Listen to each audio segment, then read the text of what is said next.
মুহূৰ্তত এগৰাকী মাতৃৰ মমতাভৰা অন্তৰেৰে বাজেটখন প্ৰস্তুত কৰিবলৈ চেষ্টা চলাইছিলোঁ। মই আগবঢ়াৰ পূৰ্বে আগন্তুক অলিম্পিকত অংশগ্ৰহণৰ বাবে টকিঅ'লৈ যাত্ৰা কৰা লাভলীনা বুঢ়াগোহাঁইলৈ অসমৰ ৰাইজৰ হৈ শুভেচ্ছা জ্ঞাপন কৰিছোঁ। মহোদয়, আমি সকলোৱে জানো যে অৰ্থনীতি যেনেকৈ ব্যক্তিগত স্তৰত এটা পৰিয়ালৰ অন্যতম মূল বিষয়, ঠিক তেনেকৈ ই ৰাষ্ট্ৰ বা ৰাজ্যৰ ক্ষেত্ৰতো মূল বিষয়। কোভিড অতিমাৰীয়ে 2020 বৰ্ষৰ পৰা এতিয়ালৈকে অসমৰ অৰ্থনৈতিক অৱস্থাত বিস্তৰ প্ৰভাৱ পেলাইছে। সৰ্বসাধাৰণ লোকৰ জীৱন যাত্ৰা কল্পনাতীতভাৱে দুৰ্বিষহ হৈ পৰিছে। এনে এটা দুৰ্যোগপূৰ্ণ পৰিৱেশত আমাৰ চৰকাৰখনে ৰাইজৰ বিপুল আশীৰ্বাদ শিৰত লৈ ৰাজ্যখনৰ সৰ্বাংগীন উন্নয়নৰ বাবে আগবাঢ়িছে। মাননীয় মুখ্যমন্ত্ৰী মহোদয়ৰ গতিশীল নেতৃত্বত কোভিড অতিমাৰীৰ দ্বিতীয় আৰু তৃতীয় ঢৌ মোকাবিলা কৰাৰ বাবে আমাৰ চৰকাৰখনে দৃঢ় পদক্ষেপ গ্ৰহণ কৰিছে। নিৰ্বাচনী ইস্তাহাৰত উল্লেখ কৰা অনুসৰি অৰ্থনীতি সম্পৰ্কীয় সকলো প্ৰতিশ্ৰুতি নিষ্ঠাৰে পালন কৰিবৰ কাৰণে সিদ্ধান্ত গ্ৰহণ কৰিছে। মাননীয় প্ৰধানমন্ত্ৰী নৰেন্দ্ৰ মোদী ডাঙৰীয়াৰ নেতৃত্বত কেন্দ্ৰীয় চৰকাৰে আমাক সকলো ক্ষেত্ৰতে সহায় সহযোগিতা আগবঢ়াই আছে। প্ৰচলিত বিত্তীয় বিধিসমূহ মানি চলি আমাৰ বিত্তীয় দক্ষতা আৰু অৰ্থনৈতিক সুৰক্ষা শক্তিশালী কৰাৰ বাবে আমি প্ৰতিশ্ৰুতিবদ্ধ। ইতিমধ্যে মই বিভিন্ন অনুষ্ঠান, প্ৰতিষ্ঠান, সংগঠন, ব্যক্তি বিশেষ আৰু চৰকাৰৰ বিভিন্ন বিভাগৰ লগত আলোচনা কৰিছোঁ। লগতে বিভিন্ন মাধ্যমেৰে সকলো স্তৰৰ ৰাইজৰ পৰাও বিভিন্ন পৰামৰ্শ লাভ কৰিছোঁ। আটাইবোৰ কথা আন্তৰিকতা শুনাৰ লগতে অন্তৰেৰে অনুভৱ কৰি প্ৰত্যেকজন ব্যক্তিয়ে যাতে বাজেটখনত নিজৰ হৃদয়ৰ সংবাদ শুনিবলৈ পায়, তাৰ বাবে বাজেটখন প্ৰস্তুত কৰোঁতে তেওঁলোকৰ পৰামৰ্শ প্ৰতিফলিত কৰাৰ বাবে মই চেষ্টাৰ ত্ৰুটি কৰা নাই। অধ্যক্ষ মহোদয়, অসমীয়া আধুনিক কবিতাৰ অন্যতম পথপ্ৰদৰ্শক কবি অমূল্য বৰুৱাই লিখিছিল, মোৰ আছে মানুহৰ ওপৰত বিশ্বাস, মোৰ আছে ভৱিষ্যতৰ সুস্থ ৰঙা সূৰ্যৰ ওপৰত চকু। মই অসমৰ জনসাধাৰণৰ প্ৰতি গভীৰ শ্ৰদ্ধাৰে এই বাজেটখন কেৱল মাত্ৰ এটা বছৰৰ বাবে প্ৰস্তুত কৰা জমা খৰচৰ বিপৰীতে কৰিব বিচাৰিছোঁ আমাৰ চৰকাৰখনৰ পৰৱৰ্তী 5 বছৰীয়া কাৰ্যকালৰ এক দলিল, এক ভিজন ডকুমেণ্ট। এটা বছৰৰ অন্তত আমি পুনৰ ঘূৰি চাম কিমান দূৰ আমি আগবাঢ়িলোঁ। যদি দেখোঁ যে আমাৰ গতি আৰু বঢ়াব লাগিব, আমি থমকি নৰওঁ। পুনৰ গতিবেগ বঢ়াই আমাৰ ইস্পিত লক্ষ্যত উপনীত হ'বলৈ মনৰ দৃঢ়তাৰে আমি আগবাঢ়ি যাম। অধ্যক্ষ মহোদয়, আমাৰ একমাত্ৰ লক্ষ্য হ'ব সাহিত্যৰতী বেজবৰুৱাৰ ভাষাত জীৱন্ত হৈ উঠা আমাৰ আশাক সম্পূৰ্ণৰূপে বাস্তৱত পৰিণত কৰা। সাহিত্যৰতীয়ে কোৱা কথাকেইটা মই আপোনালোকক মনত পেলাই দিব বিচাৰিছোঁ। বাজক দবা, বাজক শংখ, বাজক মৃদং খোল, অসম আকৌ উন্নতিৰ পথত জয়া সম্বুল। এই স্বগতে আমাৰ মিত্ৰজোঁটৰ অংশীদাৰ দলসমূহ ভাৰতীয় জনতা পাৰ্টি, অসম গণ পৰিষদ দল, United Peoples Party Liberal, Rabha Joutha Sangram সমিতি আৰু গণশক্তিৰ নেতৃত্বই জনতাৰ আশা আকাংক্ষা পূৰণৰ অৰ্থে চৰকাৰক দিয়া সমৰ্থন আৰু দিহা পৰামৰ্শৰ বাবে মই তেওঁলোকৰ প্ৰতিও ধন্যবাদ জ্ঞাপন কৰিছোঁ।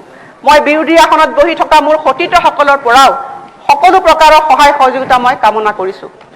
আমাৰ চৰকাৰৰ দ্বিতীয়টো কাৰ্যালয়ৰ এইখন প্ৰথম বাজেট।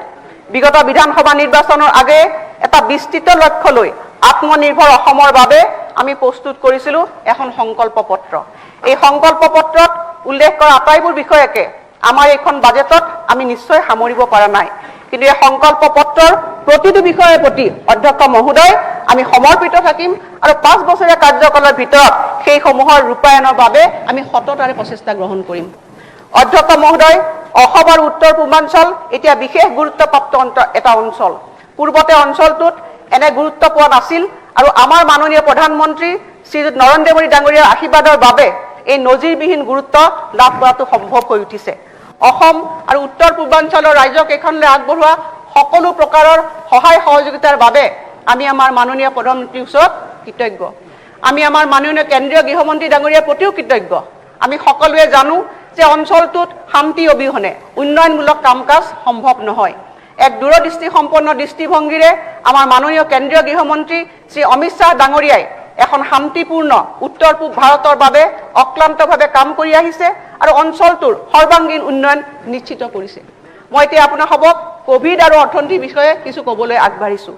আমি সকলোৱে জানো যে 2020 বৰ্ষৰ পৰা সমগ্ৰ বিশ্বত কোভিড অতিমাৰীয়ে স্বাস্থ্য খণ্ডত যি বিপৰ্যয় সৃষ্টি কৰিছে তাৰ প্ৰত্যক্ষ প্ৰভাৱ পৰিছে অৰ্থনীতিত আৰু একেই প্ৰভাৱ ভাৰতবৰ্ষ আৰু অসমৰ অৰ্থনীতিতো পৰিছে সমগ্ৰ বিশ্বৰ লগতে ভাৰতবৰ্ষয়ো কোভিড অতিমাৰীৰ বিৰুদ্ধে এক অঘোষিত যুদ্ধ কৰিছে আৰু আমি অসমেও এই প্ৰত্যাহ্বান গ্ৰহণ কৰি ইয়াৰ বিৰুদ্ধে যুঁজ চলাই আছো কোনো কাৰণতে যাতে স্বাস্থ্য খণ্ডৰ যুঁজাৰুসকলে অৰ্থনৈতিকভাৱে কোনো অভাৱ অনুভৱ নকৰে তাৰ বাবে আমাৰ চৰকাৰখন সকলো সময়তে সজাগ আৰু সচেতন হৈ থাকিব কোভিড যুঁজৰ বাবে প্ৰয়োজনীয় ধনৰ যোগান চৰকাৰখনৰ প্ৰধান দায়িত্ব হিচাপে গ্ৰহণ কৰিছে আৰু ভৱিষ্যতেও কৰি যাব অধ্যক্ষ মহোদয় আগতে বাজেট প্ৰস্তুত কৰোতে এনেকুৱা কোভিড সৃষ্ট পৰিৱেশ কেতিয়াও সৃষ্টি হোৱা নাছিল তথাপিও মই দৃঢ়তাৰে কৈছো যে কোভিডৰ প্ৰত্যাহ্বান গ্ৰহণ কৰি কোভিড নিয়ন্ত্ৰণৰ ক্ষেত্ৰত চৰকাৰে দৃঢ়তাৰে কাম কৰি যাব আৰু তাৰ সমান্তৰালভাৱে ৰাজ্যখনৰ উন্নয়নৰ গতি প্ৰবাহো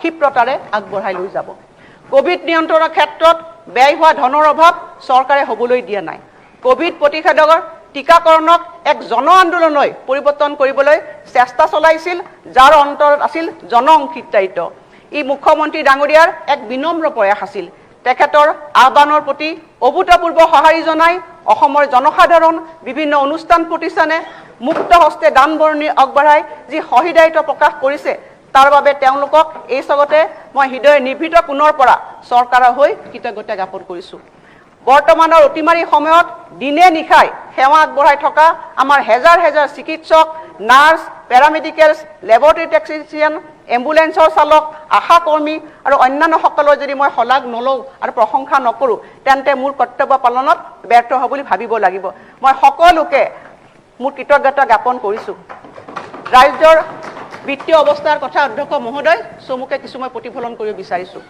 অধ্যক্ষ মহোদয় উন্নয়ন এটা ধাৰাবাহিক প্ৰক্ৰিয়া এই প্ৰক্ৰিয়া সুসংগতভাৱে আমাৰ চৰকাৰে আগবঢ়াই নি আছে মই এই চেগতে ৰাজ্যখনৰ অৰ্থনৈতিক দিশৰো এটা আভাস দিব বিচাৰিছোঁ এখন ৰাজ্যৰ অৰ্থনৈতিক অৱস্থাৰ প্ৰতিফলন ঘটাব পৰা মূল সূচক হৈছে ৰাজ্যখনৰ মুঠ ঘৰুৱা উৎপাদন জিএছডিপি চলমান মূল্যত 2015-16 বিত্তীয় বৰ্ষত 2,27,959 কোটি টকা হোৱাৰ বিপৰীতে 2019-20 বৰ্ষত ৰাজ্যখনৰ মুঠ ঘৰুৱা উৎপাদন 3,51,318 কোটি টকালৈ বৃদ্ধি হয় আৰু এই সময়ছোৱাত ৰাজ্যখনৰ ঘৰুৱা উৎপাদনৰ বাৰ্ষিক গড় বৃদ্ধিৰ হাৰ আছিল 11.22%।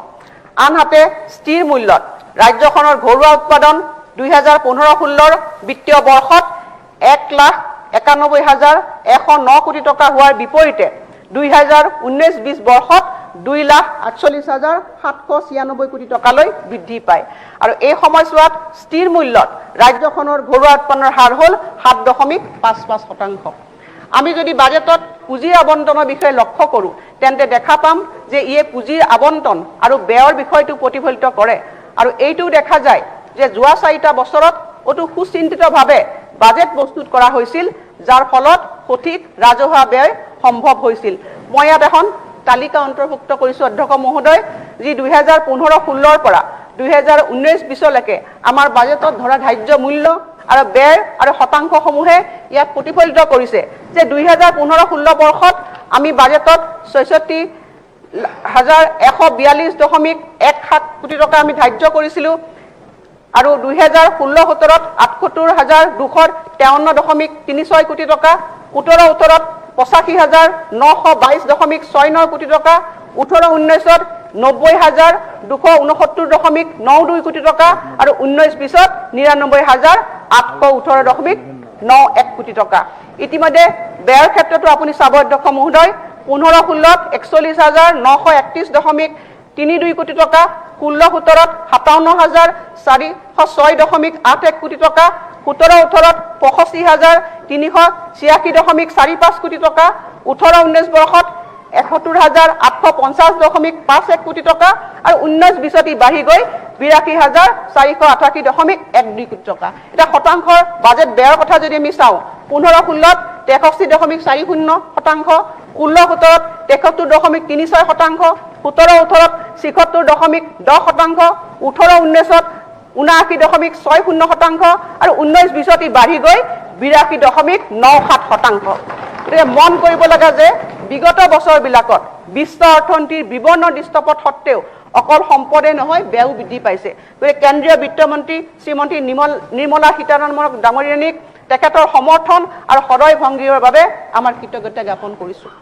এই যে বাজেটত অধ্যক্ষ মহোদয় আমি উন্নয়নৰ ক্ষেত্ৰত ইমানখিনি পুঁজি ব্যয় কৰিব পাৰিলোঁ, তাৰ ফলশ্ৰুতিতে ৰাইজে আমাক পুনৰ সেৱা কৰিবৰ কাৰণে সুবিধা প্ৰদান কৰিছে।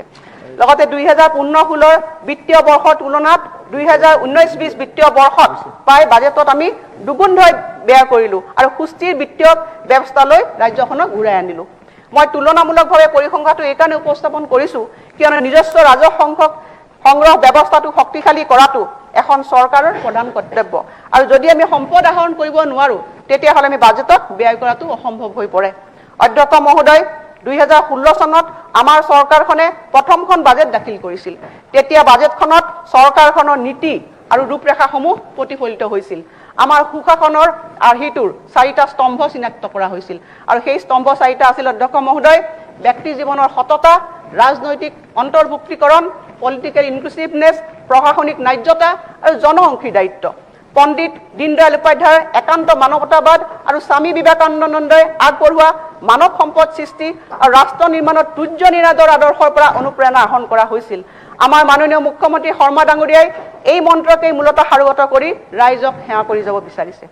অধ্যক্ষ মহোদয়, এই 4টা স্তম্ভৰ উপৰিও বহনক্ষম উন্নয়নশীল ৰাজ্য বা বিৰামহীন লক্ষ্যৰ উদ্দেশ্যে ছাষ্টেইনেবল ডেভেলপমেণ্ট গ'লছত, যাক আমি অৰ্থনৈতিক উন্নয়ন, আন্তঃগাঁথনি উন্নয়ন, ঔদ্যোগিক উন্নয়ন আৰু শক্তিৰ উপলব্ধতাৰ জৰিয়তে বহনক্ষম বিকাশৰ এক ৰূপৰেখা তৈয়াৰ কৰিবলৈ বিচাৰিছোঁ। কিন্তু আমাৰ চৰকাৰে আন্তৰিকতাৰে এই ক্ষেত্ৰত অহা সকলো বাধা আঁতৰাই নিজস্ব লক্ষ্যত উপনীত হ'বলৈ দুগুণ উৎসাহেৰে কাম কৰিবলৈ সংকল্পবদ্ধ।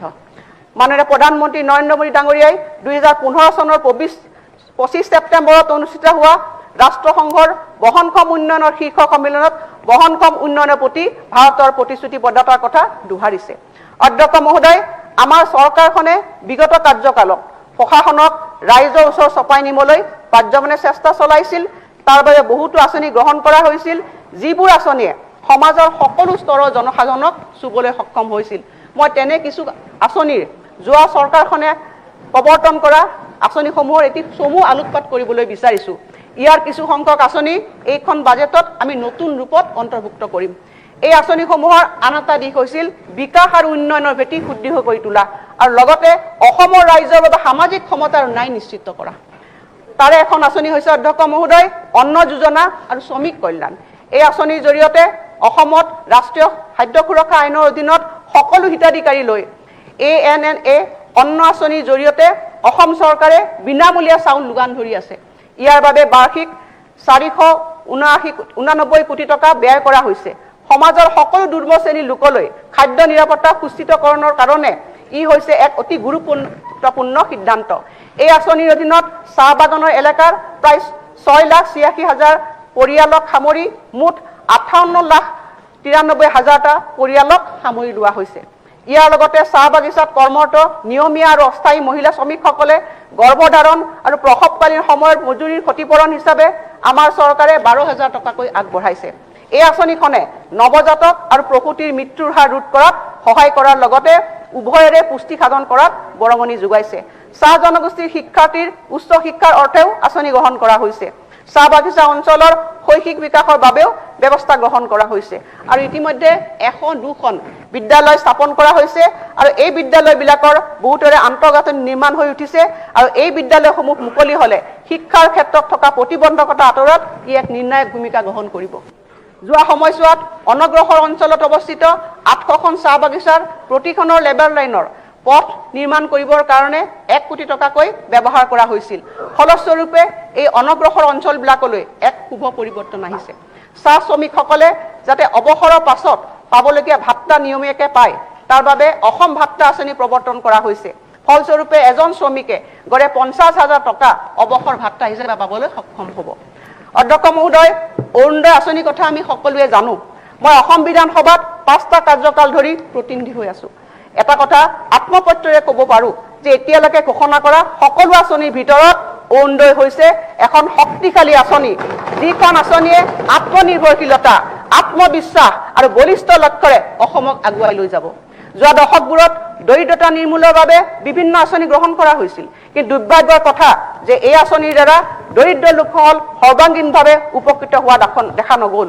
বহুত আঁচনিৰ জৰিয়তে এক মধ্যভোগী শ্ৰেণীহে সৃষ্টি হ'ল। গতিকে মই এই কথা আন্তৰিকতাৰে বিশ্বাস কৰোঁ যে এই পুঁজি দৰিদ্ৰ লোকসকলে হস্তান্তৰ কৰা প্ৰক্ৰিয়াৰ দ্বাৰা এই লোকসকলে দৰিদ্ৰতাৰ পৰা সকাহ পাব আৰু এই আঁচনিৰ জৰিয়তে চিকিৎসা আৰু পুষ্টিকৰ খাদ্যৰ বাবে মাহিলী 830 টকাকৈ আগবঢ়োৱা হৈছে। বৰ্তমানলৈকে এই আঁচনিখন আমাৰ অসমত 20,21,500 লোকে ইয়াৰ সুবিধা লাভ কৰি আহিছে। সংহত সামাজিক সুৰক্ষা আঁচনি অধ্যক্ষ মহোদয়, এখন নিৰ্বাচিত চৰকাৰৰ দায়িত্ব হৈছে সমাজৰ সকলো লোককে সামাজিক সুৰক্ষা প্ৰদান কৰা। এই ক্ষেত্ৰত বিশেষভাৱে সক্ষম ব্যক্তিসকল, বৃদ্ধসকল, বিধৱাসকল অন্যতম। আমি এই লোকসকলৰ সমস্যাসমূহ নিৰাময় কৰিবৰ কাৰণে সামাজিকভাৱে দায়বদ্ধ। যোৱা 2019-20 বৰ্ষৰ বাজেটত 3খন আঁচনি, ইন্দিৰা মিৰি সাৰ্বজনীন বিধৱা আঁচনি, এই আঁচনিৰ জৰিয়তে বিধৱা হিতাধিকাৰীসকললৈ 25,000 টকাকৈ এককালীন সাহায্য, শ্বহীদ কুশল কোঁৱৰ সাৰ্বজনীন বৃদ্ধ পেঞ্চন, দীনদয়াল উপাধ্যায় দিব্যাংগ পেঞ্চন আঁচনি, এই আঁচনিৰ জৰিয়তে হিতাধিকাৰীসকলে মাহে 1000 টকাকৈ লাভ কৰে। এই 3খন আঁচনি বৰ্তমানে সফলভাৱে ৰূপায়িত হৈ আছে।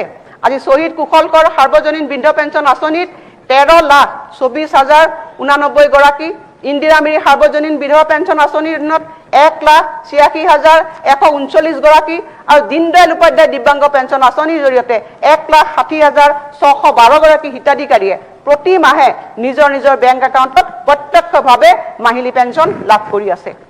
সন্মানীয় সদনক জনাবলৈ পাই মই সুখী হৈছোঁ যে মাননীয় মুখ্যমন্ত্ৰী মহোদয়ৰ সদিচ্ছাত এই 3খন আঁচনি চিলিংমুক্ত কৰা হৈছে আৰু এতিয়াৰ পৰা প্ৰতি মাহৰ 10 তাৰিখৰ ভিতৰত হিতাধিকাৰীসকলে তেওঁলোকৰ একাউণ্টত এই পুঁজি উপলব্ধ হ'ব।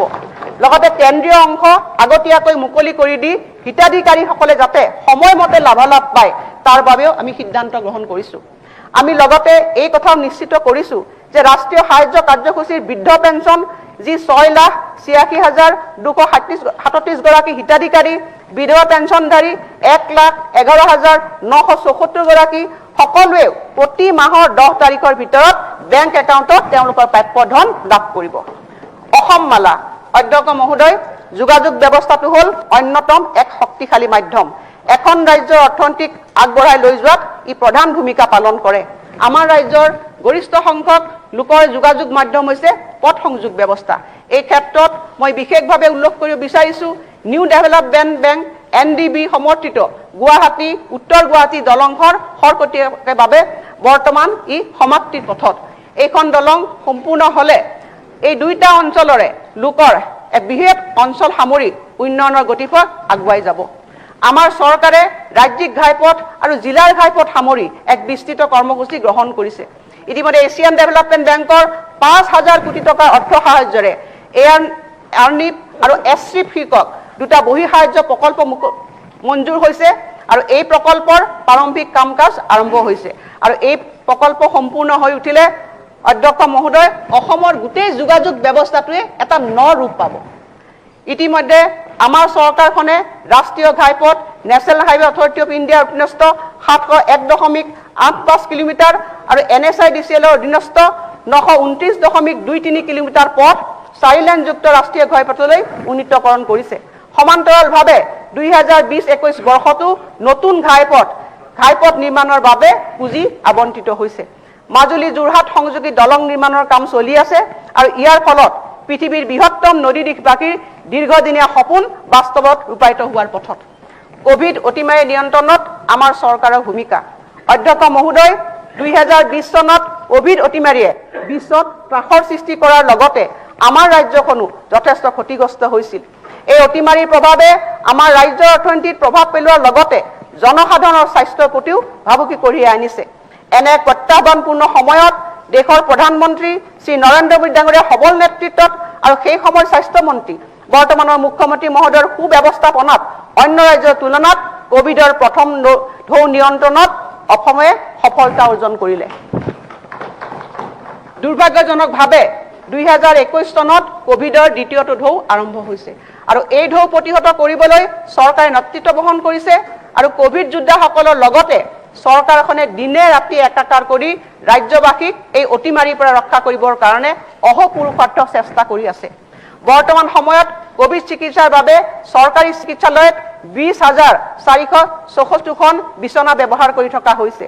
ইয়াৰে 16,461খন আছুতীয়া বিছনা, 2,900 64খন অক্সিজেনযুক্ত বিছনা, 1151খন ICU বিছনা হিচাপে ব্যৱহাৰ কৰি থকা হৈছে আৰু জৰুৰীকালীন সেৱাৰ বাবেও ইমাৰ্জেন্সি সেৱাৰ বাবেও 600খন ICU বিছনা নিৰ্মাণ কৰা হৈছে আৰু তাৰে 200খন গুৱাহাটী চিকিৎসা মহাবিদ্যালয়ত, 100খন সৰুসজাইত থকা অস্থায়ী কোভিড চিকিৎসালয়ত আৰু ইয়াৰ উপৰি গুৱাহাটী চিকিৎসা মহাবিদ্যালয়ত অতিৰিক্ত এডিশনেলি 200খন বিছনাযুক্ত ICU নিৰ্মাণ কৰি মুকলি কৰা হৈছে।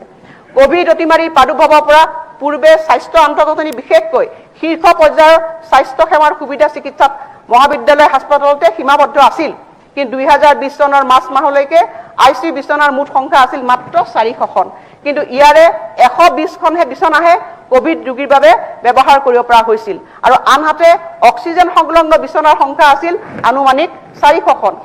এতিয়া আমি ICU বিছনাৰ সংখ্যা 1540খনলৈ বৃদ্ধি কৰিলো আৰু ইয়াৰে প্ৰায় 1099খন বিছনা কোভিড ৰোগীৰ বাবে উৎসৰ্গিত কৰা হৈছে। আনহাতে অক্সিজেন সংলগ্ন বিছনাৰ সংখ্যাও আমি 3855খনলৈ বৃদ্ধি কৰিলো, যি পূৰ্বতে মাত্ৰ 400খনহে আছিল। 2021 চনৰ জুন মাহলৈকে সৰ্বমুঠ 95,770জন কোভিড ৰোগীক আমি বিনামূলীয়া চিকিৎসা প্ৰদানৰ লগতে প্ৰতিদিনে 300 টকাৰ খাদ্য যোগান ধৰিছো। স্বাস্থ্য সংকটৰ এই সময়ছোৱাত ৰাজ্য চৰকাৰে দৰিদ্ৰ সীমাৰেখাৰ লোকসকললৈ বিনামূলীয়াকৈ ৰেমডিচিভিৰ দৰে ব্যয়বহুল বেজীও যোগান ধৰা হৈছে। অধ্যক্ষ মহোদয়, মই এই কথা পবিত্ৰ সদনক অৱগত কৰিব বিচাৰিছো যে অসমবাসীৰ সহযোগিতাত এতিয়ালৈকে বিনামূল্যে 18 বছৰ ঊৰ্ধ্বৰ 77,86,900 লোকক চৰকাৰীভাৱে কোভিড প্ৰতিষেধক প্ৰদান কৰা হৈছে। আশা কৰিছো এই অভিযান ক্ষিপ্ৰতাৰে চলিব আৰু অধিক প্ৰতিষেধক প্ৰদান কৰিবলৈ আমাৰ প্ৰচেষ্টা জাৰি থাকিব। বটদ্ৰৱা থানৰ বাবে বিশেষ পদক্ষেপ। শ্ৰীমন্ত শংকৰ হৰি ভকতৰ জানা যেন কল্পতৰু তাহান্ত বিনাই নাই নাই নাই আমাৰ পৰম গুৰু ৰাম আমাৰ পৰম গুৰু। মই প্ৰথমতেই গুৰুজনাৰ চৰণত মূৰ ধুৱাইছো। গুৰুজনাৰ কৰ্মৰাজিৰ বিষয়ে এই সদনত অৱগত কৰাৰ নিশ্চয় প্ৰয়োজন নাই। মহাপুৰুষ গুৰুজনা আমাৰ জাতীয় জীৱনৰ মহানায়ক স্বৰূপ। গুৰুজনাক জগতগুৰু হিচাপে প্ৰতিষ্ঠা কৰাৰ দায়িত্ব কেৱল চৰকাৰে নহয়, ই সমগ্ৰ অসমবাসীৰ এক জাতীয় দায়িত্ব। গুৰুজনাৰ উপজা পবিত্ৰ বৰদোৱাক সৰ্বাংগ সুন্দৰ ৰূপত এখন তীৰ্থস্থানৰ লগতে কলা সংস্কৃতি গৱেষণা আৰু আধ্যাত্মিকতাৰ প্ৰাণকেন্দ্ৰ হিচাপে গঢ়ি তুলিবলৈ আমাৰ চৰকাৰে যোৱাটো কাৰ্যকালত এক অভিলাষী প্ৰকল্প লৈছিল, যাৰ প্ৰকল্প ব্যয় হ'ব 168 কোটি টকা, 188 crores। গতিকে অধ্যক্ষ মহোদয়, আপোনালোক সকলোৱে জানে যে এই প্ৰকল্প নিৰ্মাণৰ শুভাৰম্ভ কৰে ভাৰতৰ গৃহমন্ত্ৰী শ্ৰী অমিত শ্বাহ ডাঙৰীয়াই। এই প্ৰকল্পৰ নিৰ্মাণ কাৰ্য সুচাৰুৰূপে চলি আছে। অসমৰ ৰাইজ তথা মাননীয় মুখ্যমন্ত্ৰী ডাঙৰীয়াৰ সপোনৰ প্ৰকল্পটো বাস্তৱত ৰূপায়ণ হৈ উঠিলে ই হ'ব গুৰুজনাৰ প্ৰতি প্ৰকৃত ভক্তি আৰু শ্ৰদ্ধাৰ অঞ্জলি। অধ্যক্ষ মহোদয়, যোৱা 5 বছৰৰ সময়ছোৱা আমাৰ বাবে আছিল ভেটি গঢ়াৰ সময়। আমি অসমৰ ৰাইজৰ বাবে এক সুস্থ ভেটি তৈয়াৰ কৰাত আত্মোৎসৰ্গ কৰিলো, যি ভেটিয়ে ভৱিষ্যত অসমৰ এক ৰূপৰেখা তৈয়াৰ কৰিব। অধ্যক্ষ মহোদয়, কবি হীৰেণ ভট্টাচাৰ্যৰ ভাষাৰে মই কৈছো, মোৰ প্ৰাণৰো প্ৰাণৰ, মোৰ গানৰো গানৰ এই দেশ। মোৰ প্ৰতিটো কামেই, মোৰ প্ৰতিটো চিন্তাই এই দেশৰ বুকুত ৰচে সইজ সোণোৱালী ভৱিষ্যতৰ সপোন। আমাৰ চৰকাৰখনে দায়িত্ব গ্ৰহণ কৰাৰ মুহূৰ্তৰ পৰাই এনে কিছু সিদ্ধান্ত গ্ৰহণ কৰিছে, যিবোৰ সুদূৰ প্ৰসাৰী সিদ্ধান্তই ভৱিষ্যত ৰাজ্যখনক এক নতুন মাত্ৰা প্ৰদান কৰিব। কেবিনেট বৈঠক প্ৰতি সপ্তাহত অনুষ্ঠিত কৰিবলৈ লোৱা সিদ্ধান্তই ক্ষিপ্ৰতাৰে চৰকাৰী সিদ্ধান্তসমূহ বাস্তৱায়িত কৰাত সহায় কৰিব। মহোদয়, ৰাজ্যত নিৰ্ধাৰিত হোৱা নীতিগত সিদ্ধান্তসমূহ তৃণমূল পৰ্যায়ত বাস্তৱায়িত কৰি মূল্যাংকন সুনিশ্চিত কৰিবলৈ প্ৰতিখন জিলাৰ বাবে অভিভাৱক মন্ত্ৰী আৰু অভিভাৱক সচিব নিয়োগ কৰা হৈছে। ৰাজ্যৰ ৰাজহ বৃদ্ধি কৰাটো চৰকাৰৰ এক অন্যতম দায়িত্ব। এই কথা মনত ৰাখি নুমলীগড় তেল শোধনাগাৰত অসম চৰকাৰৰ পুঁজিৰ অংশ বৃদ্ধি কৰিবলৈ নতুন চৰকাৰৰ প্ৰথমখন কেবিনেটতে সিদ্ধান্ত গ্ৰহণ কৰা হয়। ইয়াৰ ফলত নুমলীগড় শোধনাগাৰত চৰকাৰৰ অংশ 26% বৃদ্ধি পাইছে। অধ্যক্ষ মহোদয়, আমাৰ চৰকাৰখনে এই সিদ্ধান্ত আসলে বিনিয়োগৰ ইতিহাসত এক সৰ্বশ্ৰেষ্ঠ সিদ্ধান্ত। আজিলৈকে কোনো চৰকাৰে ইমান বৃহৎ পুঁজি এটা ইয়াত বিনিয়োগ কৰিবৰ কাৰণে সাহস কৰিব পৰা নাছিল। মই এই সিদ্ধান্তটোক মই চৰকাৰখনৰ এক সাহসী সিদ্ধান্ত বুলি অভিহিত কৰিছো। ইয়াৰ পিছত আছে 1 লাখ নিবনুৱা সংস্থাপন। কেবিনেটৰ ই আন এটা বলিষ্ঠ সিদ্ধান্ত, যিয়ে নিয়োগ খণ্ডত আনন্দৰ বতৰা কঢ়িয়াই আনিব। ইতিমধ্যে এই ক্ষেত্ৰত মোৰ নেতৃত্বত এখন কমিটি গঠন কৰা হৈছে আৰু এই কমিটিয়ে সকলো দিশ চালি জাৰি চাই কেবিনেটক সিদ্ধান্তসমূহ শীঘ্ৰেই অৱগত কৰিব।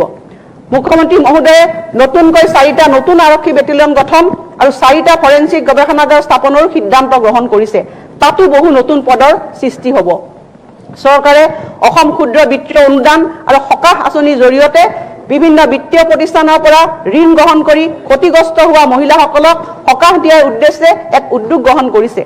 ইতিমধ্যে মাননীয় মন্ত্ৰী সিংঘালৰ নেতৃত্বত এক কমিটি গঠন কৰা হৈছে আৰু এই কমিটিয়ে এই ক্ষেত্ৰত কাৰ্যকৰী পন্থা ল'বলৈ আগবাঢ়িছে। মই পিছৰ পৰ্যায়ত ইয়াৰ বিষয়ে বিস্তৃতভাৱে আপোনালোকক অৱগত কৰিম। যুৱকসকল আমাৰ দেশৰ ভৱিষ্যত, কিন্তু এই ভৱিষ্যত প্ৰজন্ম ড্ৰাগছৰ কবলত পৰা দেখা গৈছে। ফলস্বৰূপে এক অন্ধকাৰ ভৱিষ্যতৰ দিশে এই যুৱ প্ৰজন্ম আগুৱাই গৈছে। এই প্ৰৱণতাক আমি ৰোধ কৰিবই লাগিব আৰু এই ক্ষেত্ৰত আমাৰ চৰকাৰ প্ৰতিশ্ৰুতিবদ্ধ। মুখ্যমন্ত্ৰী ডাঙৰীয়াৰ পৃষ্ঠপোষকতাত এক কঠোৰ ড্ৰাগছ বিৰোধী অভিযান আৰম্ভ কৰা হৈছে। এই অভিযানত ইতিমধ্যে 135 কোটি মূল্যৰ নিচাযুক্ত দ্ৰব্য আৰু ড্ৰাগছ জব্দ হৈছে। এই অভিযানত নিজৰ সততা আৰু সাহসিকতাৰ পৰিচয় দিয়া কাৰ্বি আংলং জিলাৰ গৃহৰক্ষী জোৱান বৰসিং বেগ পুৰস্কাৰ স্বৰূপে অসম আৰক্ষীত কনিষ্টবল হিচাপে নিযুক্তি প্ৰদান কৰা হৈছে। অধ্যক্ষ মহোদয়, ই হৈছে আমাৰ চৰকাৰখনৰ এক বিনম্ৰ আৰম্ভণিহে। ভৱিষ্যতেও ৰাজ্যখন সম্পূৰ্ণৰূপে ড্ৰাগছ মুক্ত নোহোৱালৈ এই অভিযান অব্যাহত থাকিব। তদুপৰি এই ড্ৰাগছ মুক্ত অভিযানৰ ধাৰাবাহিকতা অব্যাহত ৰখাত স্বাৰ্থত আমাৰ ৰাজ্য অসমত এক নাৰ্কটিক্স কণ্ট্ৰল ব্যুৰো স্থাপন কৰিবৰ কাৰণে পদক্ষেপ গ্ৰহণ কৰা হৈছে। মাননীয় কেন্দ্ৰীয় গৃহমন্ত্ৰী অমিত শ্বাহ ডাঙৰীয়াই এই ভয়ানক আপদ নিৰাময় কৰাৰ ক্ষেত্ৰত আগবঢ়োৱা সমৰ্থন আৰু দিহা পৰামৰ্শৰ বাবে আমি কৃতজ্ঞ। অধ্যক্ষ মহোদয়, ৰাজ্যখনত অবৈধভাৱে চলি থকা কয়লা সৰবৰাহ ৰোধ কৰিবৰ কাৰণে চৰকাৰে কঠোৰ পদক্ষেপ গ্ৰহণ কৰিছে। আমাৰ চৰকাৰৰ সিদ্ধান্ত যে কোনো ধৰণৰ অবৈধ সৰবৰাহ এই চৰকাৰখনে সহ্য নকৰে আৰু এই ক্ষেত্ৰত মুখ্যমন্ত্ৰী ডাঙৰীয়াই 0 টলাৰেন্স ঘোষণা কৰিছে। গতিকে এই অবৈধ সৰবৰাহ তথা ৰাজহ ফাঁকিৰ বিৰুদ্ধে SOP মানসম্পন্ন পৰিচালনা বিধি প্ৰৱৰ্তন কৰা হৈছে।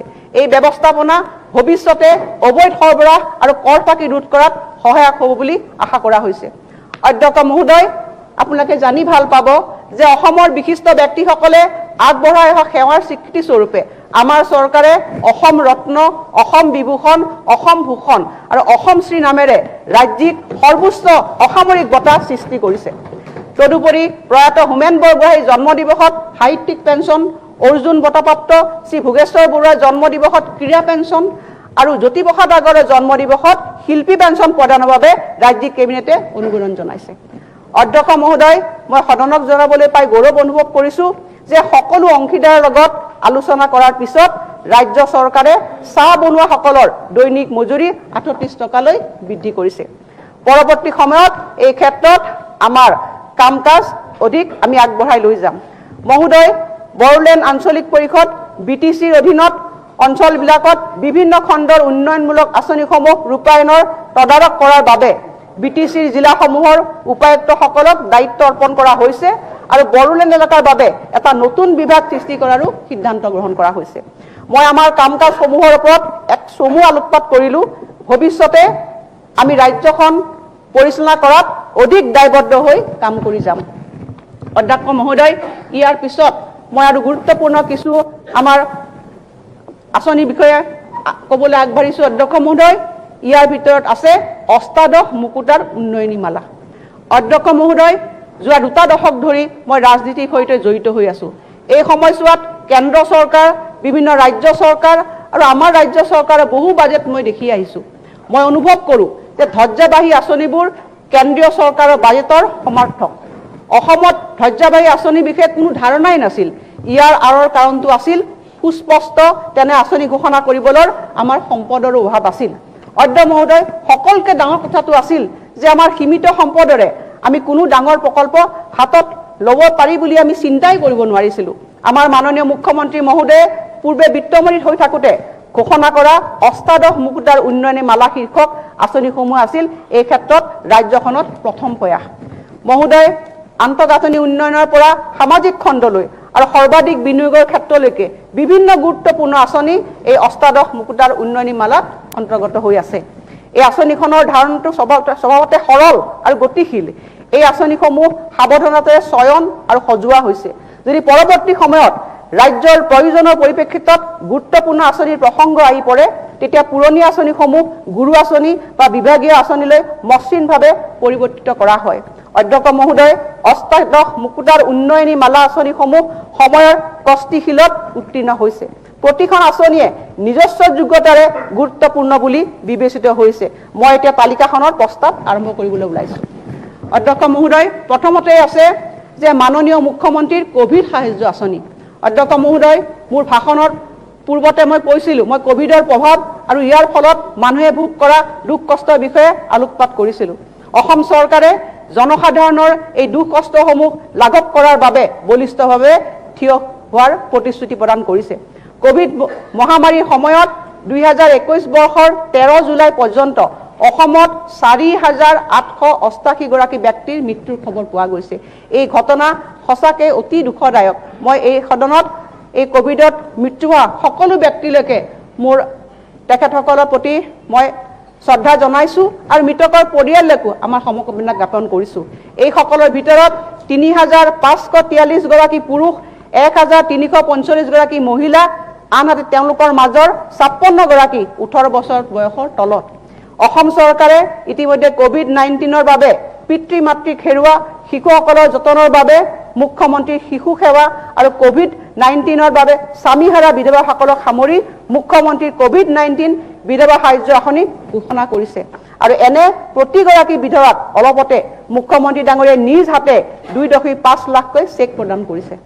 এতিয়া বাকী থকা পৰিয়ালসমূহক চৰকাৰে আৰ্থিক সাহায্য হিচাপে উন্নতিদায়ক সমৰ্থন আগবঢ়োৱাৰ বাবে মৃতকৰ নিকট আত্মীয়ক 1 লাখ টকাকে আগবঢ়োৱা হ'ব। মই ভাবোঁ যে ই ৰাজ্যখনৰ ভিতৰতে এনেকুৱা কোভিডৰ ক্ষেত্ৰত মৃতকক সাহায্য আগবঢ়োৱা এখন প্ৰথমখন আঁচনি। প্ৰয়োগ আৰু লাভালাভ উপলব্ধৰ বাবে স্বাস্থ্য বিভাগে যথা সময়ত আৰ্হি প্ৰস্তুত কৰিব। এতিয়া এই আঁচনিৰ বাবে তাৎক্ষণিকভাৱে ৰাজকোষৰ প্ৰায় 40 কোটি টকা ব্যয় হ'ব। আমি যেতিয়া আমাৰ কোভিড পজিটিভ ৰোগীসকলৰ বাবে আশু আৰোগ্যৰ বাবে প্ৰাৰ্থনা কৰোঁ, তেতিয়াই এই আঁচনিখনৰ অধীনত বিত্তীয় সাহায্য উপলব্ধ হ'ব। গতিকে মই সদনত আজি অতি দুখজনকভাৱে এই পৰিস্থিতিত এই আঁচনিখনৰ আমাৰ যি কোভিড ৰোগীসকলৰ প্ৰতি সদিচ্ছা, চৰকাৰখনৰ যি সদিচ্ছা, সেই সদিচ্ছাৰ কথা মই ইয়াত পুনৰবাৰ দোহাৰিছোঁ। এতিয়া অধ্যক্ষ মহোদয়, আমি আহিছোঁ মাইক্ৰ' ফাইনেন্স উদগনিমূলক ব্যৱস্থা। মান্য অধ্যক্ষ মহোদয়, আমাৰ নিৰ্বাচনী প্ৰচাৰ অভিযানৰ সময়ত আমি প্ৰদান কৰা আটাইতকৈ ডাঙৰ প্ৰতিশ্ৰুতিটো আছিল মাইক্ৰ' ফাইনেন্সৰ ঋণৰ বোজা বহন কৰা দুৰ্দশাগ্ৰস্ত মহিলাসকললৈ সকাহ প্ৰদান কৰা।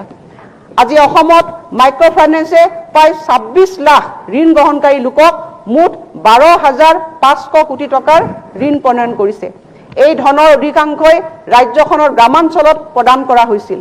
মাইক্ৰ' ফাইনেন্সে সাধাৰণ শ্ৰেণীৰ মহিলাসকললৈ এই সেৱা আগবঢ়াইছে যাতে এই ঋণেৰে তেওঁলোকে ক্ষুদ্ৰ উদ্যোগ আৰম্ভ কৰি তেওঁলোকৰ অৰ্থনৈতিক ব্যৱস্থাৰ উন্নয়ন সাধন কৰিব পাৰে। অধ্যক্ষ মহোদয়, মাইক্ৰ' ফাইনেন্সৰ সকলো ঋণ প্ৰদানকাৰীৰ শোষণমূলক সুতৰ হাৰ সংগ্ৰহৰ কঠোৰতাৰ পৰা দমনমূলক ঋণ আদায়ৰ পৰা অৰ্থনৈতিকভাৱে এই অনগ্ৰসৰ গোট আৰু ব্যক্তিসকলক ৰক্ষা কৰাৰ অৰ্থে আমি ইতিমধ্যে Assam micro' finance institutions regulations of money lending act 2020 খন প্ৰণয়ন কৰিছোঁ।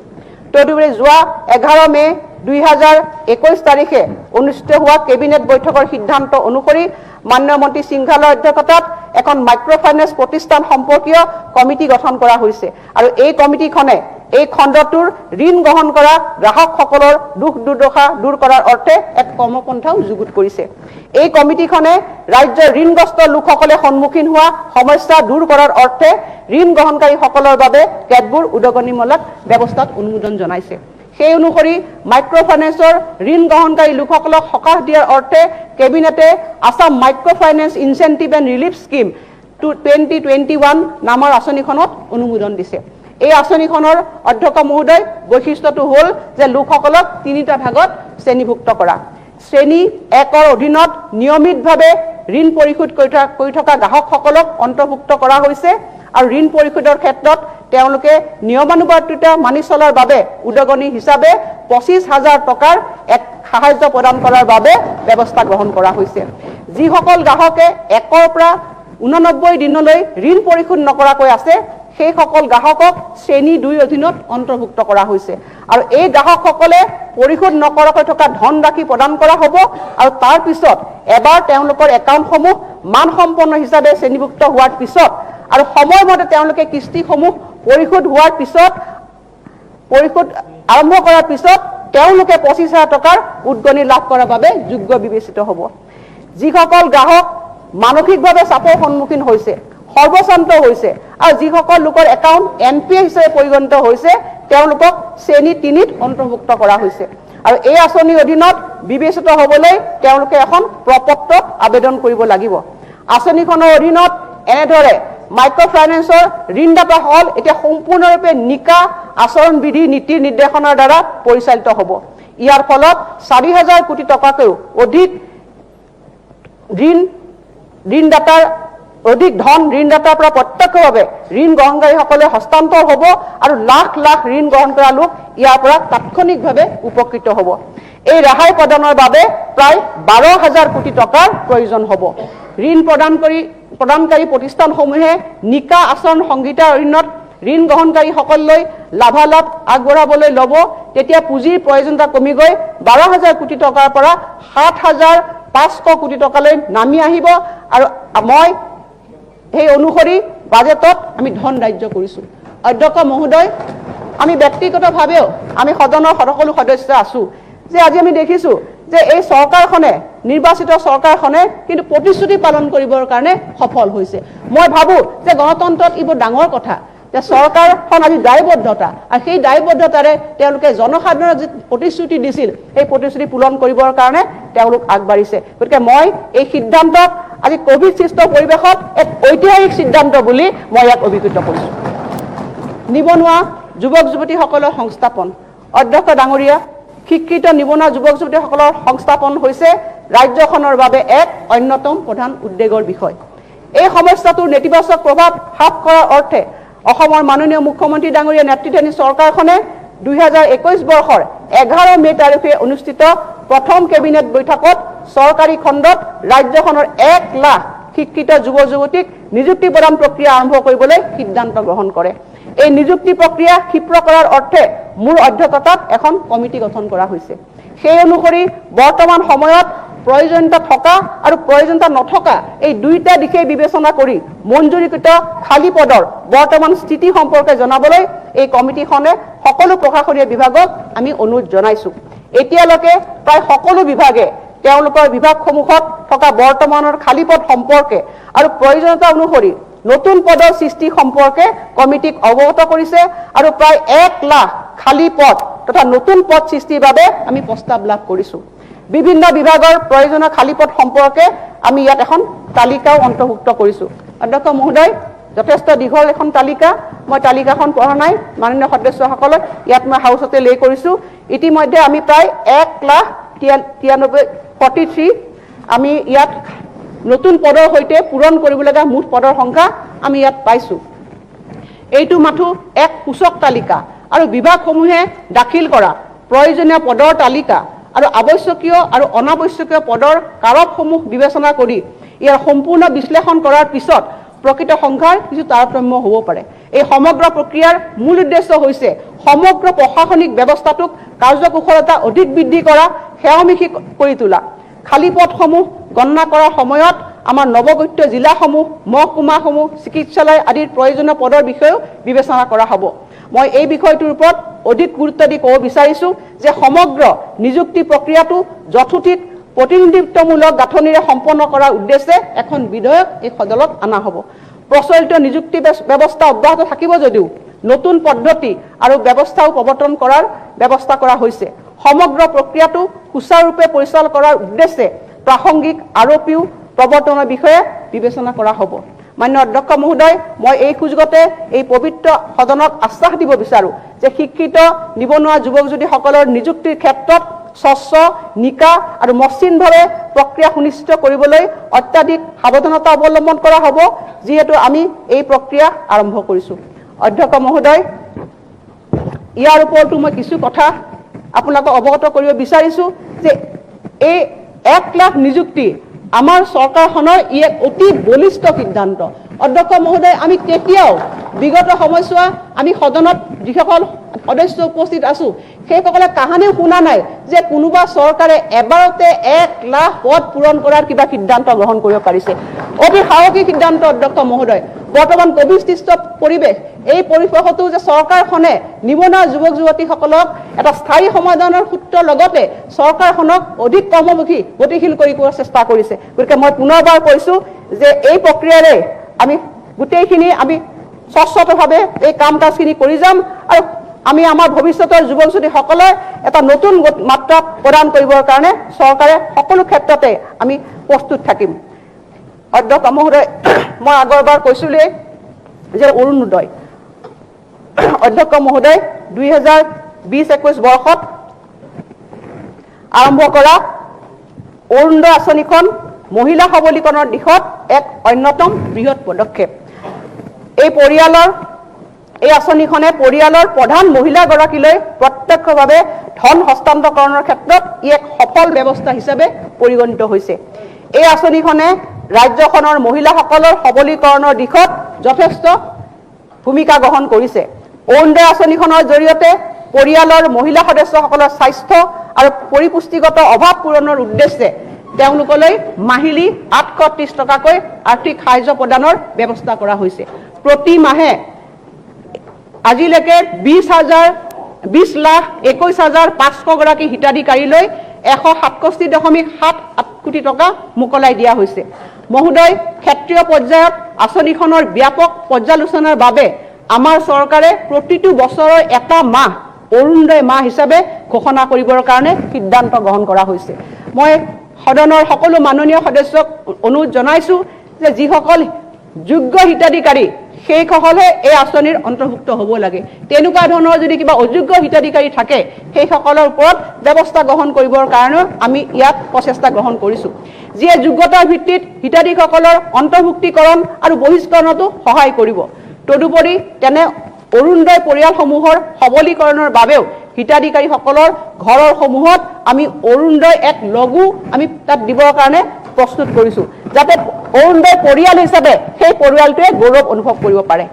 মহোদয়, আমি প্ৰত্যেকটো পৰিয়াললৈ আগবঢ়োৱা মাহিলী সাহায্য 830 টকাৰ পৰা আমি 1000 টকালৈ আমি বৃদ্ধি কৰিছোঁ।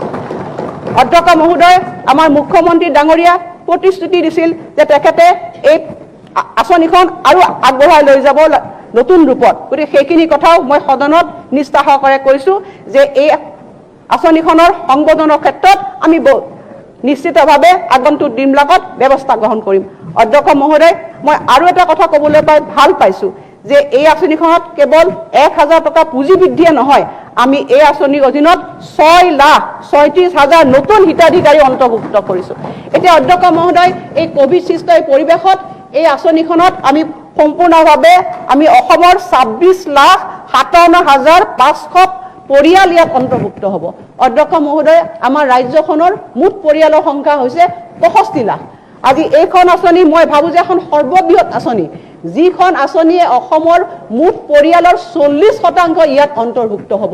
মই বেলেগ ৰাজ্যত কেনেকুৱা নাজানো, কিন্তু মই অসমৰ ক্ষেত্ৰত মই দি ক'ব পাৰোঁ যে এইখন সৰ্ববৃহৎ আঁচনি যিখনে প্ৰায় 40% পৰিয়ালক ইয়াত সামৰি লৈছে।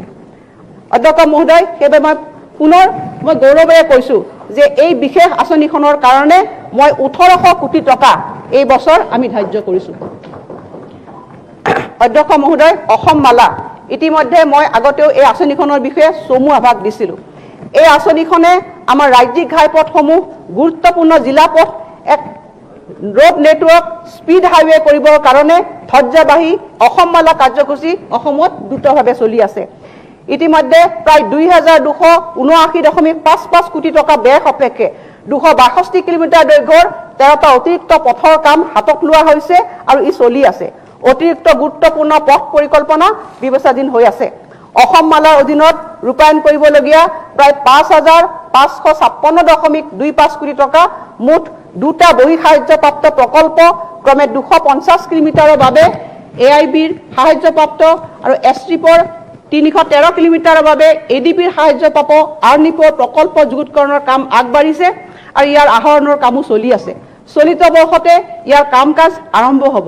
চলিত বৰ্ষত আৰু 4টা পথৰ কাম আমি হাতত লৈছোঁ আৰু আমাৰ সফল প্ৰয়াসক আগবঢ়াই নিবলৈ চেষ্টা কৰিছোঁ। 1 নম্বৰতে হ'ল 74 কিলোমিটাৰ দৈৰ্ঘ্যৰ কোকৰাঝাৰৰ পৰা বাছবাৰী হৈ ৰূপসী বিমানবন্দৰলৈ। দ্বিতীয়তে হৈছে 50 কিলোমিটাৰ দৈৰ্ঘ্যৰ ৰৌতাৰ পৰা মিছামাৰীলৈকে। তৃতীয়তে হৈছে ঘগ্ৰাবস্তি হৈ গহপুৰ ধলপুৰ 28 কিলোমিটাৰ পথ আৰু চতুৰ্থতে হৈছে 38 কিলোমিটাৰ দৈৰ্ঘ্যৰ ৰাষ্ট্ৰীয় ঘাইপথ 52 ডিৰাকঘেট আৰু বিজুলী ভৱন টু পেঙেৰি। তদুপৰি অন্যান্য পথৰ কাষত 1 কিলোমিটাৰ এখন গুৰুত্বপূৰ্ণ দলঙেৰে লখিমপুৰ আৰু বেবেজিয়াৰ মাজত নিশ্চিহ্ন মিচিং লিংক আছে ঘূনাঘুটিত সংযুক্ত কৰা হ'ব। কুমাৰীকাটা আৰু জালহৰ মাজত পাগলাদিয়া নদীৰ ওপৰত 1.2 কিলোমিটাৰ দৈৰ্ঘ্যৰ এখন গুৰুত্বপূৰ্ণ দলঙেৰে আমি আন এটা মিচিং লিংকো সংযুক্ত কৰাৰ প্ৰস্তাৱ গ্ৰহণ কৰিছোঁ। PWDয়ে বছৰিকা পথৰ অৱস্থাৰ জৰীপ কৰিবলৈ আৰম্ভ কৰিছে আৰু ইয়াৰ ভিত্তিত তেনে প্ৰকল্পসমূহৰ সিদ্ধান্ত লৈছে। অধ্যক্ষ মহোদয়, মই এই কথাৰ প্ৰয়োজন নাই যে ইয়াৰ ফলত ৰাজ্যিক ঘাইপথ গুৰুত্বপূৰ্ণ জিলাপথ নেটৱৰ্কত ইয়াক উল্লেখযোগ্য উন্নতি আমি দেখিবলৈ পাম। স্বনিৰ্ভৰশীল নাৰী।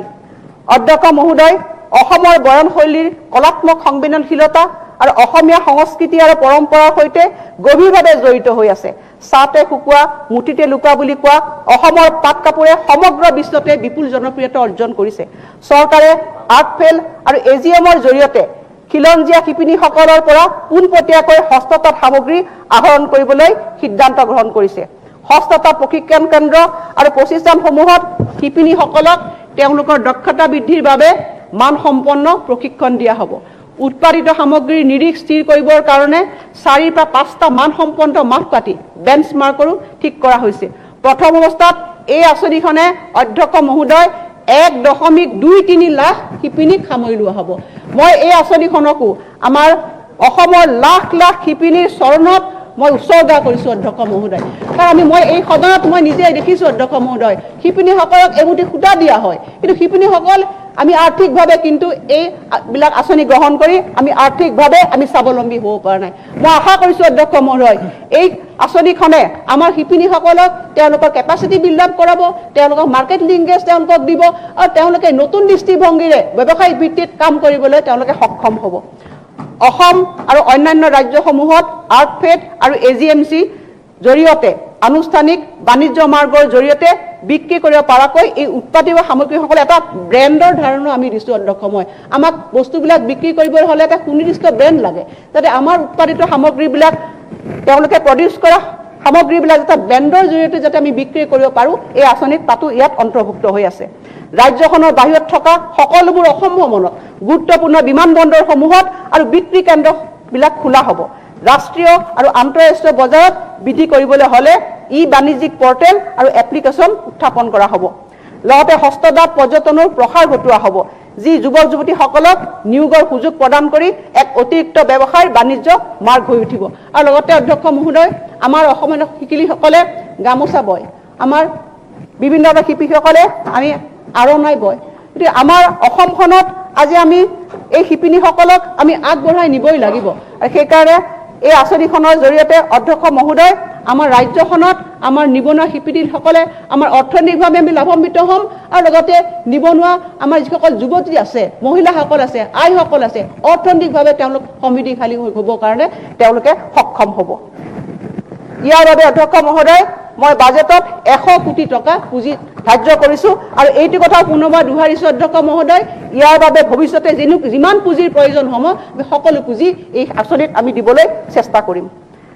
অধ্যক্ষ মহোদয়, ইয়াৰ পিছত মই আৰু এখন গুৰুত্বপূৰ্ণ আঁচনিৰ বিষয়ে আহিছোঁ। সেইখন হৈছে 1000 কিলোমিটাৰ মথাউৰি তথা পথ। এইখন সদনত অধ্যক্ষ মহোদয় বানমুক্ত অসমৰ কথা আমি বহুবাৰ আলোচনা কৰিছোঁ অধ্যক্ষ মহোদয়, কিন্তু প্ৰথমবাৰৰ বাবে পৰিকল্পিতভাৱে আমাৰ ৰাজ্যক বানমুক্ত কৰিবৰ কাৰণে চৰকাৰে এক বিনম্ৰ প্ৰয়াস কৰিছে আৰু তাৰ ফলশ্ৰুতিতে এই আঁচনিখন অধ্যক্ষ মহোদয় আমাৰ চৰকাৰৰ এক পৰিকল্পনা হৈছে বানমুক্ত অসম গঢ়া। আমাৰ ৰাজ্যখনত বৰ্তমান 4474.86 কিলোমিটাৰ মথাউৰি আছে, যিয়ে ৰাজ্যখনত বান প্ৰতিৰোধৰ প্ৰাথমিক নিয়ন্ত্ৰণ ৰেখা হিচাপে কাম কৰি আছে। আৰু ৰাজ্যখনৰ আওহতীয়া এই অঞ্চলসমূহত যোগাযোগৰ গুৰুত্বপূৰ্ণ মাধ্যম হিচাপে ই কাম কৰি আছে। গতিকে বেছিভাগ বানপানী প্ৰতিৰোধ ব্যৱস্থাই হৈছে পুৰণি আৰু এইবোৰ শক্তিশালীকৰণৰ ক্ষেত্ৰত আমাৰ যথেষ্ট প্ৰয়োজনীয়তা আছে। বানমুক্ত অসম গঢ়াৰ বাবে আমাৰ চৰকাৰে দিয়া প্ৰতিশ্ৰুতিৰ এটা অংশ হিচাপে এই মথাউৰিসমূহক শক্তিশালী কৰিবৰ বাবে আৰু সেইবোৰক অধ্যক্ষ মহোদয় ৰোড কাম মথাউৰি, ৰোড কাম এম্বেকমেণ্ট এইখিনি কৰিবৰ কাৰণে প্ৰস্তাৱ গ্ৰহণ কৰা হৈছে। মই ব্ৰহ্মপুত্ৰ আৰু বৰাক উপত্যকাৰ 1000 কিলোমিটাৰ মথাউৰিক পথ তথা মথাউৰিলৈ চলিত বৰ্ষতে ৰূপায়ণ কৰিবৰ কাৰণে শক্তিশালী কৰিবৰ কাৰণে এই বাজেটত আমি 1000 কোটি টকা অধ্যক্ষ মহোদয় পুঁজি ধাৰণ কৰিছোঁ। আৰু মুখ্যমন্ত্ৰী ডাঙৰীয়াই এইখিনি কথাও কৈছে, বাকী যিখিনি কিলোমিটাৰ প্ৰায় 3000 কিলোমিটাৰ আমাৰ বাকী থাকিব, সেইখিনিও আমি আগন্তুক সময়ত সেইখিনি কৰিবৰ কাৰণে আমি প্ৰতিশ্ৰুতিবদ্ধ। ইয়াৰ পিছত অধ্যক্ষ মহোদয় আমি আহিছোঁ আন এখন গুৰুত্বপূৰ্ণ আঁচনিলৈ। সেই আঁচনিখন হৈছে সোণালী শৈশৱ বিকশিত অসম। অধ্যক্ষ মহোদয়, আমাৰ ৰাজ্যত 61,000ৰো বেছি অংগনবাদী কেন্দ্ৰসমূহ আছে, যিবোৰ কেন্দ্ৰৰ জৰিয়তে প্ৰসূতি, মাতৃ আৰু শিশুসকলৰ স্বাস্থ্যৰ যতন লোৱা হয়। আৰু এই অংগনবাদী কেন্দ্ৰবিলাকক আমি ৰেফাৰেঞ্চ ছাৰ্ভিচ হিচাপেও আমি তেওঁলোকৰ সেৱা আমি গ্ৰহণ কৰিছোঁ। অধ্যক্ষ মহোদয়, এইবাৰ আমি বাজেটত 1000টা মডেল অংগনবাদী কেন্দ্ৰ হিচাপে নিৰ্মাণ কৰিবৰ কাৰণে সিদ্ধান্ত গ্ৰহণ কৰিছোঁ। আৰু এই অধ্যক্ষ মহোদয়, এই মডেল অংগনবাদী কেন্দ্ৰবিলাকত আমি এটা কেন্দ্ৰ নিৰ্মাণ কৰিবৰ কাৰণে 25 লাখ টকা দিছোঁ অধ্যক্ষ মহোদয়, য'ত সকলো ধৰণৰ সেৱা তাত উপলব্ধ হ'ব। আৰু ইয়াৰ নিৰ্মাণৰ ক্ষেত্ৰতো আমি স্বচ্ছতা অৱলম্বন কৰিছোঁ অধ্যক্ষ মহোদয়। আৰু এই কেন্দ্ৰবিলাক নিৰ্মাণ কৰিবলৈ এখন নিৰ্মাণ কমিটি থাকিব উপায়ুক্তৰ নেতৃত্বত, আৰু যাৰ অধীনত বিধায়কসকলো তাত অন্তৰ্ভুক্ত হ'ব। গতিকে সম্পূৰ্ণ স্বচ্ছভাৱে ট্ৰান্সপাৰেণ্টলি এই কেন্দ্ৰবিলাক নিৰ্মাণ হৈ উঠিব। আৰু এই কেন্দ্ৰবিলাক যে নিৰ্মাণ হৈ উঠে, মই আশা কৰিছোঁ যে আগন্তুক সময়ছোৱাত শিশু আৰু প্ৰসূতিৰ যতনৰ ক্ষেত্ৰত লোৱা সুবিধাসমূহ অধিক সুফলভাৱে ব্যৱহৃত হ'ব।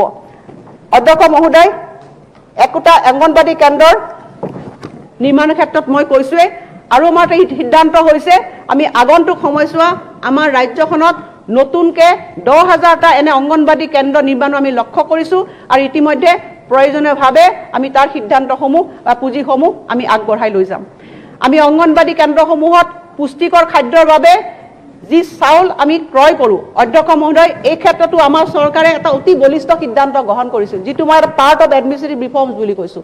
অধ্যক্ষ মহোদয়, আমি আগতে অংগনবাদী কেন্দ্ৰবিলাকত যি SNPৰ জৰিয়তে পুষ্টিকৰ খাদ্য আমি যোগান ধৰিছিলোঁ, এইবাৰ আমি সেই চাউল আমি খাদ্য নিগমৰ পৰা ক্ৰয় কৰাৰ সিদ্ধান্ত গ্ৰহণ কৰিছোঁ।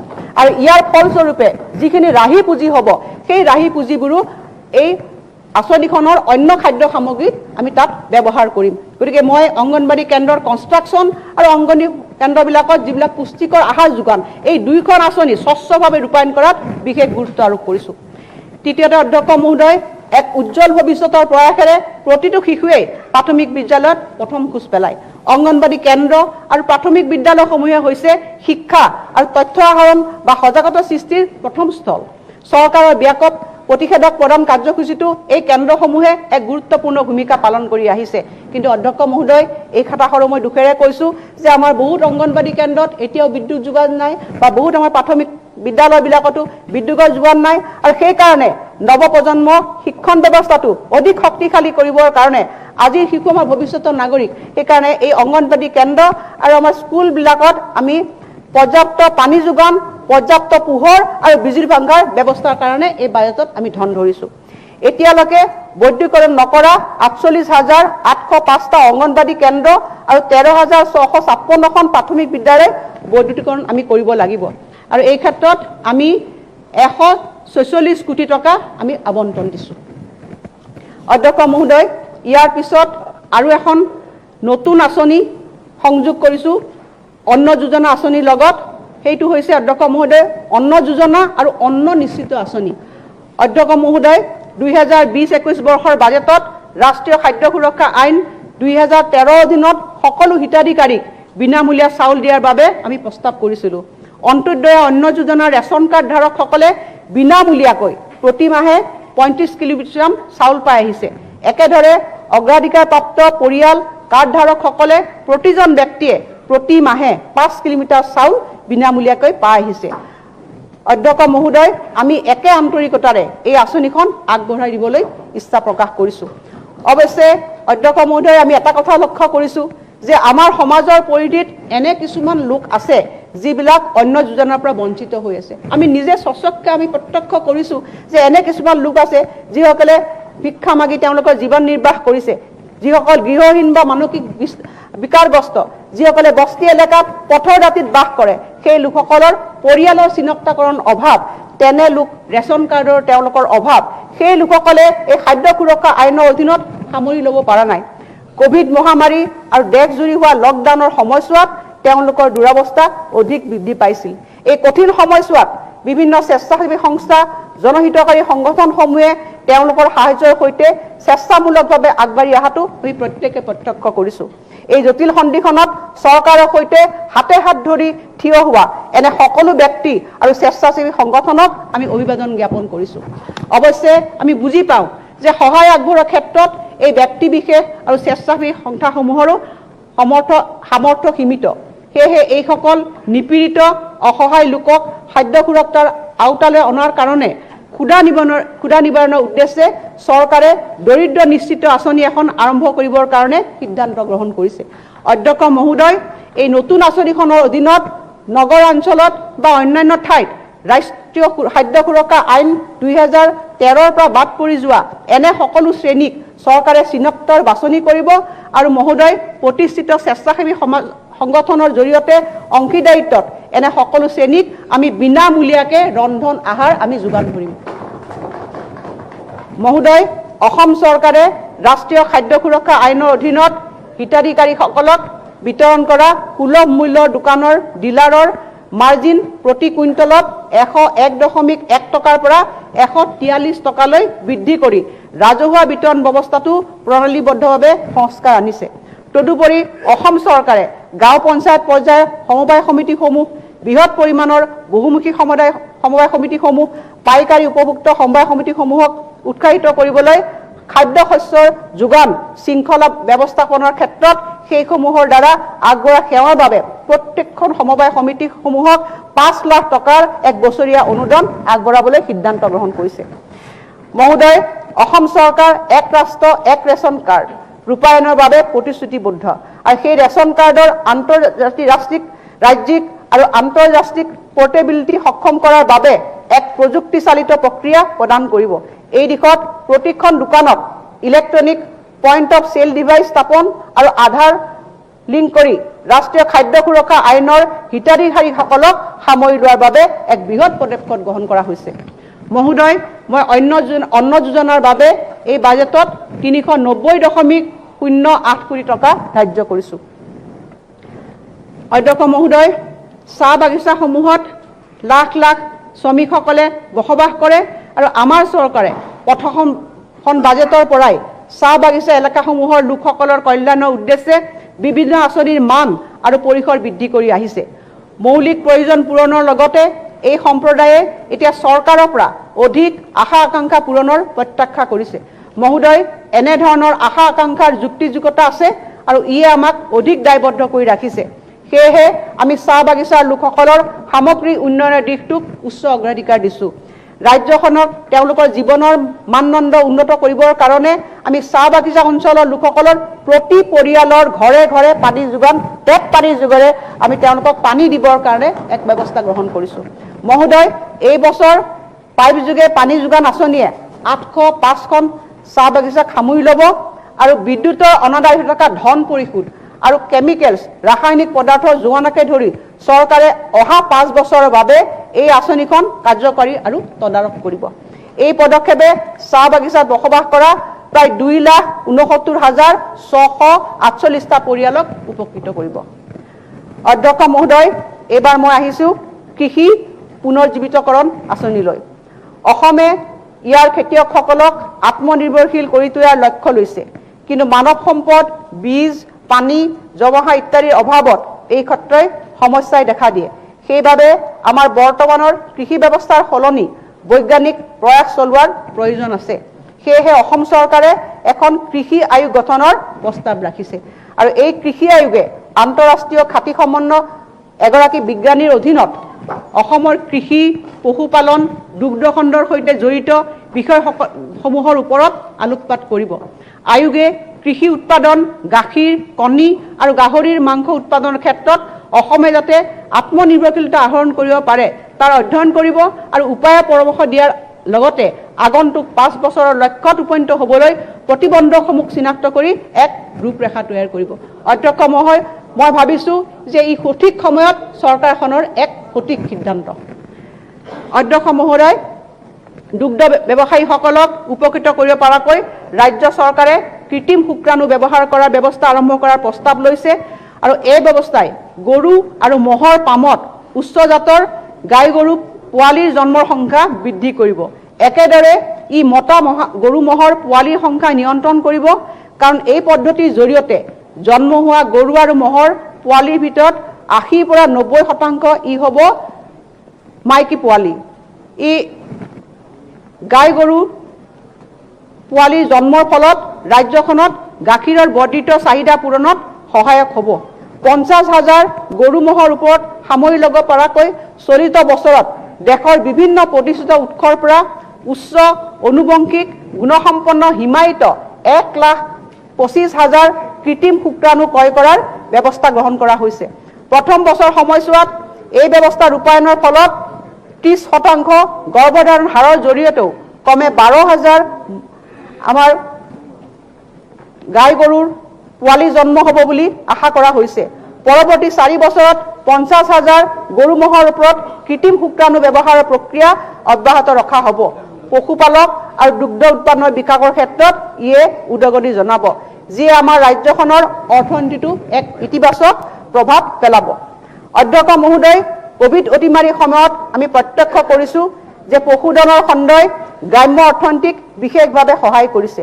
দুগ্ধ উৎপাদন আৰু অধিক বৃদ্ধিৰ বাবে আমাৰ চৰকাৰে পৰিষ্কাৰ আৰু গুণসম্পন্ন হিমায়িত কৃত্ৰিম শুক্ৰাণু উৎপাদনৰ জৰিয়তে পশুধন খণ্ডক অধিক শক্তিশালী কৰিব বিচাৰিছে। ইতিমধ্যে অতিৰিক্তভাৱে আমি উচ্চমানৰ 1500 মূৰাসহ অন্তৰ্ভুক্ত কৰিবলৈ 10 জন প্ৰগতিশীল দুগ্ধ পালকক সহায় কৰাৰ দ্বাৰা দুগ্ধ উৎপাদনত উৎসাহিত কৰিবলৈ আৰু 200খন যোগ্য দুগ্ধ কোঅপাৰেটিভ ছ'চাইটিলৈ তথা ৰাজ্যখনৰ আত্মসহায়ক গোটসমূহলৈ 20 জন চিড মানি হিচাপে প্ৰদান কৰিবলৈ ব্যৱস্থা গ্ৰহণ কৰিছোঁ আৰু ইয়াৰ বাবে মই বাজেটত 4 কোটি টকা প্ৰস্তাৱ দিছোঁ। যি সময়ত আমি কোভিড অতিমাৰীৰ বিৰুদ্ধে যুঁজি আছোঁ, সেই একে সময়তে অসমত আফ্ৰিকান সোৱাইন ফ্লুৰ প্ৰাদুৰ্ভাৱ দেখা গৈছিল, যিয়ে গাহৰি পালন খণ্ডটোক ক্ষতিগ্ৰস্ত কৰিছিল। চৰকাৰে এই ক্ষেত্ৰত ক্ষতিপূৰণ দিবলৈ সিদ্ধান্ত গ্ৰহণ কৰিছিল আৰু গাহৰি পালকসকলৰ কাষত থিয় হৈ নতুন গাহৰি পাম স্থাপন কৰিবৰ কাৰণে সিদ্ধান্ত লৈছিল। উচ্চমানৰ মেৰিট জাম্প্লাজম প্ৰজাতিৰ গাহৰি অন্তৰ্ভুক্তকৰণৰ জৰিয়তে ৰাজ্যখনত গাহৰিৰ উৎপাদন বৃদ্ধি কৰিবলৈ আমি পদক্ষেপ গ্ৰহণ কৰিম। প্ৰতি বছৰে গুণগত মানৰ 2 লাখ গাহৰি উৎপাদন কৰিবলৈ চৰকাৰে 100টা ব্ৰিডিং শ্ব' গোটসমূহ বৃহৎ ব্ৰিডিং গোট বিকশাই তুলিবলৈ প্ৰস্তাৱ গ্ৰহণ কৰিছে। অধ্যক্ষ মহোদয়, আমাৰ চৰকাৰে আধুনিক বিজ্ঞানসন্মত পদ্ধতিৰ অধীনত কণী উৎপাদন কৰা ক্ষুদ্ৰ কুকুৰা পালকসকলক সহায় কৰাৰ অৰ্থে 3-4 মাহ বয়সৰ আমাৰ কুকুৰা উৎপাদনৰ এক কেন্দ্ৰীয় কুকুৰা পালকৰ গোট গঠন কৰিবলৈ সা সুবিধা প্ৰদান কৰাৰ প্ৰস্তাৱ কৰিছে। চৰকাৰে ব্যাপকভাৱে টেবুল এগ উৎপাদনৰ বাবে সামূহিক পৰ্যায়ত ক্ষুদ্ৰ কুকুৰা পালকসকলক সহায় হাত আগবঢ়াব। ই বজাৰৰ চাহিদা পূৰণ কৰিব, য'ত বৰ্তমান অন্যান্য ৰাজ্যৰ পৰা কণীৰ আমদানি চলি আছে। এই আঁচনিসমূহৰ বাবে অংশীদাৰিত্বৰ হাৰ হৈছে 30% চৰকাৰী অংশ আৰু 25% হ'ব হিতাধিকাৰী অংশ আৰু 45% হ'ব বেংক লোন। অধ্যক্ষ মহোদয়, মই ভাবোঁ যে আজি কৃষি খণ্ডৰ লগতে আমি মীন পালন, কুকুৰা পালন, গাহৰি পালন এই গোটেইখিনিয়ে বৰ্তমান সময়ত আমাৰ ৰাজ্যখনৰ উন্নয়নৰ ক্ষেত্ৰত অতি প্ৰয়োজনীয় এটা প্ৰচেষ্টা আৰু ইয়াৰ লগতে কোভিড সৃষ্ট যি পৰিৱেশ আছে, অধ্যক্ষ মহোদয়, এই কোভিড সৃষ্ট পৰিৱেশত আমাৰ নিবনুৱা যুৱতীসকলক সংস্থাপনৰ ক্ষেত্ৰতো ই এক দৃঢ় ভূমিকা গ্ৰহণ কৰিব।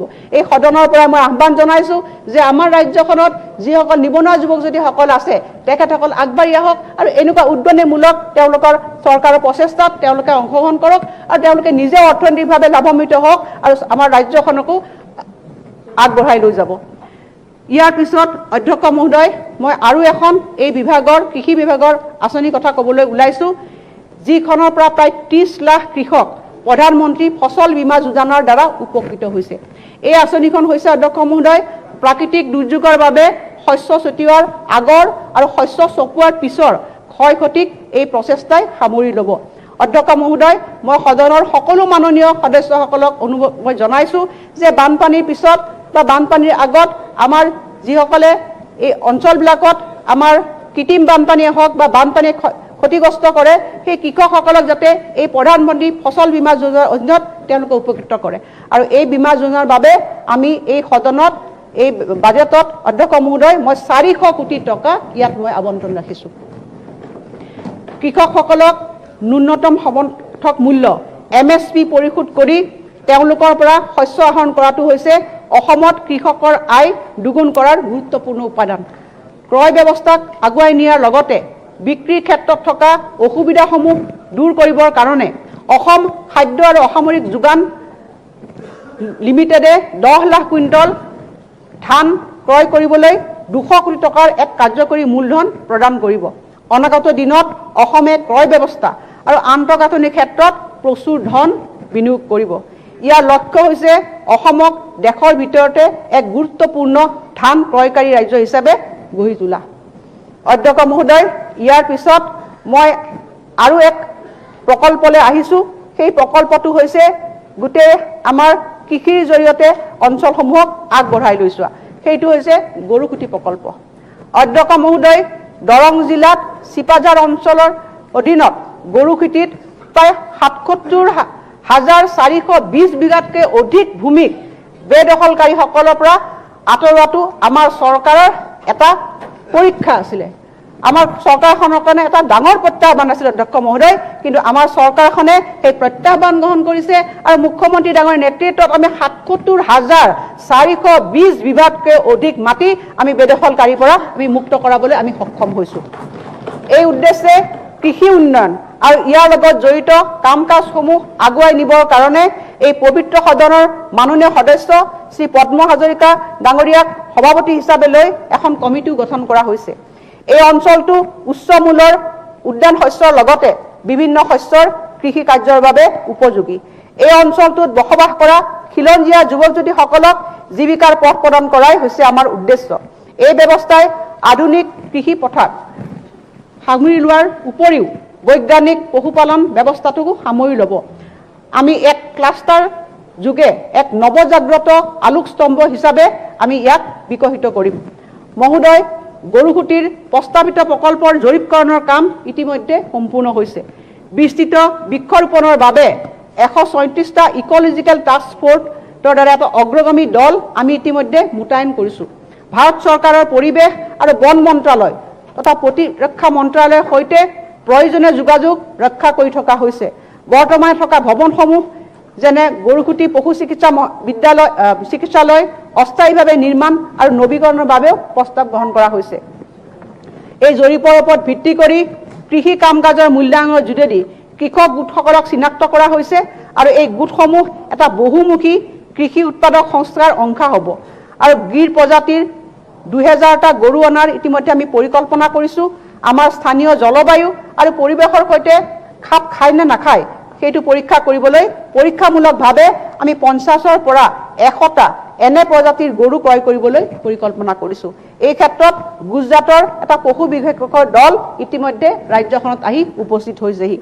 মহোদয় ফাৰ্ম মেচিনাৰী বেংক স্থাপনৰ ব্যৱস্থা কৰা হৈছে আৰু প্ৰয়োজনীয় যন্ত্ৰপাতি ক্ৰয়ৰ বাবেও ব্যৱস্থা গ্ৰহণ কৰা হৈছে। আমি এটা পৰিচালনা কৰোঁ দলো ইতিমধ্যে গঠন কৰিছোঁ। ৰবি শস্যৰ বিস্তৃত কৃষিকৰ্মৰ বাবে পৰিকল্পনা কৰা হৈছে। কৃষি প্ৰযুক্তি কৃষি যান্ত্ৰিকৰণৰ নিচিনা বিভিন্ন বিষয়ত কৃষক গোট আত্মসহায়ক গোট FI গোটসকলক প্ৰশিক্ষণৰ নিচিনা বিভিন্ন কাম কাজৰ বাবে পৰিকল্পনা কৰা হৈছে আৰু অতি সোনকালে এইসমূহ আৰম্ভ কৰা হ'ব। মই বাজেটত এই আঁচনিৰ বাবে 9.60 কোটি টকাৰ এক প্ৰস্তাৱ আগবঢ়াইছোঁ। অধ্যক্ষ মহোদয় এই সদনত মই বিনম্ৰতাৰে ক'ব বিচাৰিছোঁ ই এক আমাৰ চৰকাৰৰ আৰম্ভণিহে। আগত দিনবিলাকত এনেকুৱা ধৰণৰ প্ৰকল্প অসমৰ বিভিন্ন ঠাইত গ্ৰহণ কৰা হ'ব আৰু যাৰ জৰিয়তে অসমখনত কৃষি খণ্ডখনক অধিক আগুৱাই যাবৰ কাৰণে আমাৰ চৰকাৰখনে আন্তৰিকতাৰে কাম কৰিব। সুনীল বিপ্লৱ মহোদয় পুখুৰী খান্দি লোৱাটো অসমীয়া গ্ৰাম্য জীৱনৰ এক পৰম্পৰা। খোৱা পানী, জলসিঞ্চন, ৰীতি নীতি, সৌন্দৰ্য বৰ্ধন, কোনো ঘটনাৰ স্মৃতি ৰক্ষাৰ্থে জৈৱ বৈচিত্ৰ্য সংৰক্ষণ আৰু ৰাজহুৱাকৈ মাছ ধৰা কাৰ্যৰ বাবে অতীতত পুখুৰী খন্দা হৈছিল। সমূহীয়া মীন পালনেৰে মৎস্য উৎপাদন বৃদ্ধিৰ বাবে ৰাজহুৱা পুখুৰীবোৰ ব্যৱহাৰ কৰিব পাৰি। এই সূত্ৰৰ আলমত ৰাজহুৱা ভূমিত পুখুৰী খন্দা হ'ব। অসমত পৰ্যাপ্ত ৰাজহুৱা ভূমি বিদ্যমান আৰু শেহতীয়াভাৱে গ্ৰাম্য আন্তঃগাঁথনি উন্নয়ন পুঁজিৰ জৰিয়তে ৰূপায়িত ঘৰে ঘৰে পুখুৰী, ঘৰে ঘৰে মাছ আঁচনিৰ সফলতাই ৰাজহুৱা পুখুৰীত মীন পালনৰ জৰিয়তে আৰ্থ সামাজিক উন্নয়নৰ আন এক দিশো উন্মোচিত হৈছে। সেয়ে অসমৰ প্ৰতিখন ৰাজহ গাঁও একোটা ৰাজহুৱা পুখুৰী নিৰ্মাণেৰে সমূহীয়া মীন পালনৰ পোষকতা কৰা হৈছে। অসমত বৰ্তমান 26,395খন ৰাজহ গাঁও আছে। ইয়াৰে প্ৰতিখন গাঁৱত 1 হেক্টৰ জলকালিৰে একোটিকৈ পুখুৰী নিৰ্মাণৰ প্ৰস্তাৱ দিয়া হৈছে। প্ৰথম পৰ্যায়ত আমি বৰ্তমান বিত্তীয় বৰ্ষত 10,000 গ্ৰাম্য ৰাজহুৱা পুখুৰী খান্দিবৰ কাৰণে পৰিকল্পনা গ্ৰহণ কৰিছোঁ। ই ৰাজ্যত এবছৰত অধ্যক্ষ মহোদয় 50,000 মেট্ৰিক টন অতিৰিক্তভাৱে মৎস্য উৎপাদন নিশ্চিত কৰিব আৰু 1 লাখ লোকৰ নিয়োগ সম্ভাৱনীয়তা ই সম্ভৱপৰ কৰি তুলিব। এই গণনাৰ ব্যয় বাজেটৰ সমৰ্থনৰ জৰিয়তে মুখ্যমন্ত্ৰীৰ সমগ্ৰ গ্ৰাম্য উন্নয়ন যোজনা CMSGY পৰা ব্যয় কৰা হ'ব। অধ্যক্ষ মহোদয়, ইতিমধ্যে বাজেটত মই সুনীল বিপ্লৱৰ কথা, হোৱাইট ৰিভলিউশ্যনৰ কথা, ব্লু ৰিভলিউশ্যনৰ কথা, গ্ৰীণ ৰিভলিউশ্যনৰ কথা এইকাৰণে আমি ব্যক্ত কৰিলোঁ বিস্তৃতভাৱে যে আমাৰ ৰাজ্যখন হৈছে আমি কৃষি প্ৰধান ৰাজ্য আৰু সেইকাৰণে আমি সঠিকভাৱে এই খণ্ডত আমি বিনিয়োগ কৰিবৰ কাৰণে চেষ্টা কৰি আছোঁ, যাৰ জৰিয়তে আমাৰ ৰাজ্যখনে অৰ্থনৈতিকভাৱে কৃষি ক্ষেত্ৰত দেশৰ ভিতৰতে এক অগ্ৰণী ভূমিকা গ্ৰহণ কৰিব পাৰে। অধ্যক্ষ মহোদয়, ইয়াৰ পিছত আমি আহিছোঁ খিলঞ্জীয়া জনগোষ্ঠীসমূহৰ ঐতিহ্য সংস্কৃতি সংৰক্ষণ বিভাগ। এটা নতুন বিভাগ অধ্যক্ষ মহোদয় সৃষ্টি কৰিবৰ কাৰণে চৰকাৰে সিদ্ধান্ত গ্ৰহণ কৰিছে। আমাৰ ৰাজ্যখনৰ বাৰেৰহণীয়া কৃষ্টি সংস্কৃতিৰ উৰ্বৰ ভূমি, নিজ নিজ কথিত ভাষা, ৰীতি নীতি, কলা কৃষ্টি, সভ্যতা, ঐতিহ্য, পৰম্পৰা, ধৰ্মীয় চেতনা আৰু বিশ্বাসৰ স্বকীয় বৈশিষ্ট্যৰে সমৃদ্ধ বিভিন্ন খিলঞ্জীয়া জনগোষ্ঠীয়ে ভৰপূৰ আমাৰ ৰাজ্য। এই খিলঞ্জীয়া জনগোষ্ঠীসমূহৰ সকলোৰে স্বকীয় বৈশিষ্ট্যসমূহক উপযুক্ত সাৰ পানীৰে উজ্জীৱিত কৰাৰ মহান লক্ষ্য বুকুত ৰাখি সংৰক্ষণ আৰু সংবৰ্ধনৰ বাবে আমাৰ চৰকাৰে এক নৱ প্ৰয়াস হাতত লৈছে। আমাৰ ৰাজ্যখনৰ খিলঞ্জীয়া জাতি জনগোষ্ঠীসমূহৰ স্বকীয় ভাষা, সংস্কৃতি, ধৰ্মীয় ৰীতি নীতি, সাজপাৰ, খাদ্যাভ্যাস, লোকবিশ্বাস, পৰম্পৰা আদি সংৰক্ষণ আৰু সংবৰ্ধনৰ প্ৰত্যাশাৰে চৰকাৰে এটা নতুন বিভাগ সৃষ্টি কৰিছে আৰু ইয়াৰ মূল উদ্দেশ্য হৈছে আমাৰ ৰাজ্যখনৰ ক্ষুদ্ৰ ক্ষুদ্ৰ জাতি জনগোষ্ঠীৰ পৰম্পৰা আৰু ঐতিহ্য ৰক্ষা কৰা। এই বিভাগটোৰ লক্ষ্য হ'ব ৰাজ্যখনৰ প্ৰতিটো জনগোষ্ঠীৰ শাশ্বত কলা সংস্কৃতি, ধৰ্মীয় পৰম্পৰা, গীত মাত আৰু অন্যান্য এনেধৰণৰ পৰিচয় আদিক ভৱিষ্যতে প্ৰতিনিয়ত উদ্দীপ্ত কৰি ৰাখা। অধ্যক্ষ মহোদয়, কামৰ সাদৃশ্যৰ প্ৰতি লক্ষ্য ৰাখি নিম্নলিখিত বিভাগকেইটা এই গুৰুত্বপূৰ্ণ বিভাগটোৰ অধীনত অন্তৰ্ভুক্ত কৰা হ'ব। এই বিভাগকেইটা হৈছে প্ৰত্নতত্ত্ব সঞ্চালকালয়, সংগ্ৰহালয় সঞ্চালকালয়, বুৰঞ্জী আৰু পুৰাতত্ত্ব অধ্যয়ন সঞ্চালকালয়। এই গোটেই 3টা বিভাগ সংলগ্ন কৰি ইয়াত নতুন বিভাগটো ইয়াত গঠন কৰা হ'ব। মই এই বিভাগটোৰ কাম কাজ পৰিচালনাৰ ক্ষেত্ৰত এইবাৰ বাজেটত 100 কোটি টকা অধ্যক্ষ মহোদয় ধাৰ্য কৰিছোঁ। বিশেষ মূলধনী প্ৰকল্পৰ দ্ৰুত ৰূপায়ণ। অধ্যক্ষ মহোদয়, পবিত্ৰ সদনে বিগত 2 মাহত নৱগঠিত চৰকাৰখনৰ দ্ৰুত প্ৰশাসনিক সংস্কাৰসমূহ ইতিমধ্যে লক্ষ্য কৰিছে। প্ৰশাসনিক প্ৰক্ৰিয়াক আৰু অধিক ত্বৰান্বিত কৰিবৰ বাবে এই ব্যৱস্থাত অপ্ৰয়োজনীয়তাক দূৰ কৰাৰ অৰ্থে আমাৰ চৰকাৰে অগ্ৰাধিকাৰ ভিত্তিত কিছু নিৰ্দিষ্ট আঁচনিৰ সিলিং ব্যৱস্থা দূৰ কৰাৰ সিদ্ধান্ত গ্ৰহণ কৰিছে, যাতে অনাৱশ্যকভাৱে এই আঁচনিসমূহৰ ৰূপান্তৰৰ কাম কাজবিলাক লেহেমীয়া নহয়। নিৰ্দিষ্ট এই আঁচনিসমূহক ক্ষীপ্ৰ ৰূপায়ণ প্ৰণালীবদ্ধ কৰিবৰ বাবে ৰাজ্যিক অগ্ৰাধিকাৰ ভিত্তিক প্ৰকল্প হিচাপে বিবেচনা কৰা হৈছে, য'ত ৰূপায়ণকাৰী সংস্থাসমূহলৈ প্ৰত্যক্ষ প্ৰশাসনীয় আৰু বিত্তীয় ক্ষমতা হস্তান্তৰ কৰা হ'ব। ৰাজ্যিক অগ্ৰাধিকাৰ ভিত্তিক প্ৰকল্প হিচাপে শ্ৰেণীবদ্ধ কৰাৰ বাবে বৰ্তমানে 18টা প্ৰকল্পৰ আমি এখন তালিকা প্ৰস্তুত কৰিছোঁ আৰু ভৱিষ্যতেও নতুন প্ৰকল্প এই আঁচনিত সংলগ্ন হ'ব।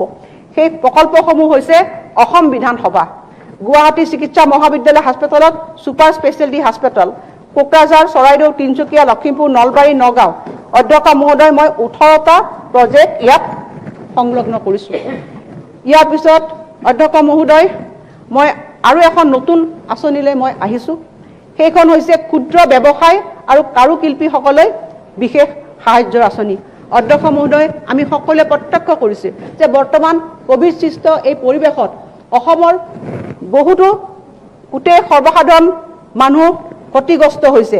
বিশেষভাৱে এনে কিছু লোক ক্ষতিগ্ৰস্ত হৈছে যিসকল ক্ষুদ্ৰ ক্ষুদ্ৰ ব্যৱসায়ী, কুটিৰ শিল্পৰ লগত জড়িত লোক, কাৰুশিল্পীসকল।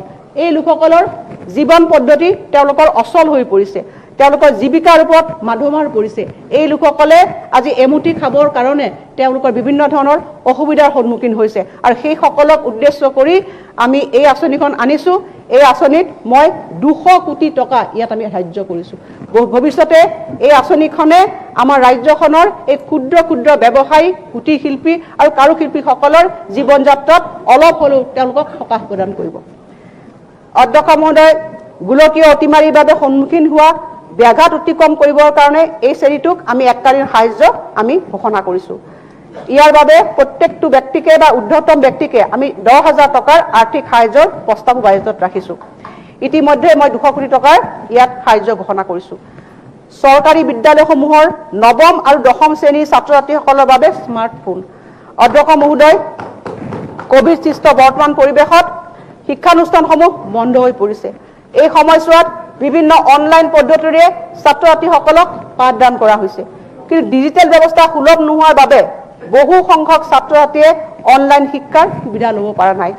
সেয়েহে শৈক্ষিক ক্ষতি হ্ৰাস কৰাৰ লগতে ডিজিটেল ব্যৱস্থাৰ বৈষম্য আঁতৰ কৰাৰ কাৰণে চৰকাৰে 9ম আৰু 10ম শ্ৰেণীৰ ছাত্ৰ ছাত্ৰীসকলক মোবাইল ফোন ধৰাৰ কাৰণে এক অনন্য পদক্ষেপ গ্ৰহণ কৰিছে। এই পদক্ষেপে বিশেষভাৱে অনগ্ৰসৰ শ্ৰেণীৰ ছাত্ৰ ছাত্ৰীসকলক শৈক্ষিক ক্ষতি হ্ৰাস কৰাত সহায়ক হ'ব। এই ব্যৱস্থাই শিক্ষাৰ ধাৰাবাহিকতা অক্ষুণ্ণ ৰখাৰ ক্ষেত্ৰত এক ইতিবাচক ভূমিকা গ্ৰহণ কৰিব আৰু লগতে যিসকল ছাত্ৰ ছাত্ৰীয়ে আধাতে বিদ্যালয় এৰিছে সেই সকলকো বিদ্যালয় এৰা ছাত্ৰ ছাত্ৰীৰ সংখ্যা হ্ৰাস কৰাত সহায় কৰিব। এই আঁচনিখনে প্ৰায় 8 লাখ ছাত্ৰ ছাত্ৰীক উপকৃত কৰিব আৰু এই আঁচনিখনৰ বাবেও এইখন বাজেটত মই উপযুক্ত ধন ধাৰ্য কৰিছোঁ। অধ্যক্ষ মহোদয়, এতিয়া মই আহিছোঁ আৰু এখন গুৰুত্বপূৰ্ণ আঁচনিলৈ, স্বাস্থ্য খণ্ড। অধ্যক্ষ মহোদয়, স্বাস্থ্য খণ্ডই আমাৰ যিটো সামাজিক সেৱা, এই সামাজিক খণ্ডত এক গুৰুত্বপূৰ্ণ ভূমিকা গ্ৰহণ কৰি আহিছে। এই ক্ষেত্ৰত সকলো স্বাস্থ্যকৰ্মীয়ে বা চৰকাৰেও তেওঁলোকৰ দায়িত্ব পালন কৰি আহিছে, কিন্তু ইয়াৰ বাবে আমাৰ যথেষ্টখিনি আৰু কৰিব লগা আছে অধ্যক্ষ মহোদয়। আৰু সেইকাৰণে বৰ্তমানে ৰাজ্যখনত 1005টা প্ৰাথমিক স্বাস্থ্যসেৱা কেন্দ্ৰ PHC তথা 4,699টা উপকেন্দ্ৰ আছে আৰু ইয়াৰে 2,346টা স্বাস্থ্য তথা কল্যাণ কেন্দ্ৰ আছে। বৰ্তমানে প্ৰাথমিক স্বাস্থ্য কেন্দ্ৰসমূহত চিকিৎসক, উপকেন্দ্ৰসমূহত ANM আৰু স্বাস্থ্য তথা কল্যাণ কেন্দ্ৰসমূহত কমিউনিটি স্বাস্থ্য বিষয়া আছে আৰু অনাগত দিনত আমি নতুনকৈ 1000টা উপকেন্দ্ৰ স্বাস্থ্য কল্যাণ কেন্দ্ৰক বুনিয়াদী স্বাস্থ্য কেন্দ্ৰ BSK ৰূপে গঢ়ি তুলিবলৈ একোগৰাকী চিকিৎসকৰ সেৱাৰ লগতে মৌলিক স্বাস্থ্য সেৱাৰ সা সুবিধাসমূহ প্ৰদান কৰিব পাৰিম। আৰু এই ব্যৱস্থাৰ জৰিয়তে বিভিন্ন ৰোগ যেনে ডায়েবেটিছ, উচ্চ ৰক্তচাপ, এজমা সংক্ৰামক ৰোগসমূহৰ লগতে প্ৰাথমিক ৰোগসমূহ বিনামূলীয়া চিকিৎসা, ডায়েগনষ্টিক পৰীক্ষা, চিকিৎসা ইত্যাদি প্ৰদান কৰা হ'ব। অধ্যক্ষ মহোদয়, এই কথাখিনি আমি অতি আন্তৰিকতাৰে অধ্যক্ষ মহোদয় আপোনাক কৈছোঁ, দায়বদ্ধতাৰে কৈছোঁ যে আগন্তুক সময়ছোৱাত অসমৰ 1000টা আমি উপকেন্দ্ৰসমূহক আমি হস্পিটেললৈ ৰূপান্তৰ কৰিবৰ কাৰণে আমাৰ প্ৰচেষ্টা জাৰি থাকিব। আৰু এইটো কথাও আপোনাক মই দোহাৰিছোঁ, যদি মই প্ৰথম বৰ্ষত যদি আমি ইয়াৰ আধাও কৰিব পাৰোঁ তেতিয়াহ'লে কিন্তু আমাৰ চৰকাৰে আমি কিছু সন্তুষ্টি আমি লাভ কৰিম। অধ্যক্ষ মহোদয়, ইমান সময় মই আপোনাৰ সদনত যি 18টা অষ্টাদশী মুকুতাৰ মালা আঁচনি আছিল সেই আঁচনিখিনিৰ কথা বিস্তৃতভাৱে আপোনালোকক মই ক'লোঁ। আৰু ইয়াৰ পিছত অধ্যক্ষ মহোদয় আমি কিছু মেজৰ আঁচনিলৈ আহিছোঁ, দ্বিতীয় পৰ্যায়ৰ কিছু আঁচনিলৈ আহিছোঁ। সেইখিনিৰ বিষয়কো মই চমুকৈ আপোনালোকক ক'ব বিচাৰিছোঁ। ইয়াৰ ভিতৰত অধ্যক্ষ আছে নতুন জিলা গঠন। মহোদয়, সুপ্ৰশাসন সম্ভৱ কৰাৰ দিশত আমাৰ আন এটা প্ৰধান প্ৰয়াস হ'ল তামোলপুৰত এখন নতুন জিলা সৃষ্টি। ইয়াৰ দ্বাৰা অৰ্থনৈতিক কাম কাজ বৃদ্ধি আৰু উন্নত প্ৰশাসনীয় নিয়ন্ত্ৰণ সম্ভৱ হ'ব। অধ্যক্ষ ডাঙৰীয়া, আমি আশা কৰিছোঁ যে সুশাসন প্ৰয়োগৰ ক্ষেত্ৰত এই নতুন জিলাখনে ৰাইজৰ যিখিনি প্ৰয়োজনীয় সা সুবিধা সেইখিনি প্ৰদান কৰাত সক্ষম হ'ব।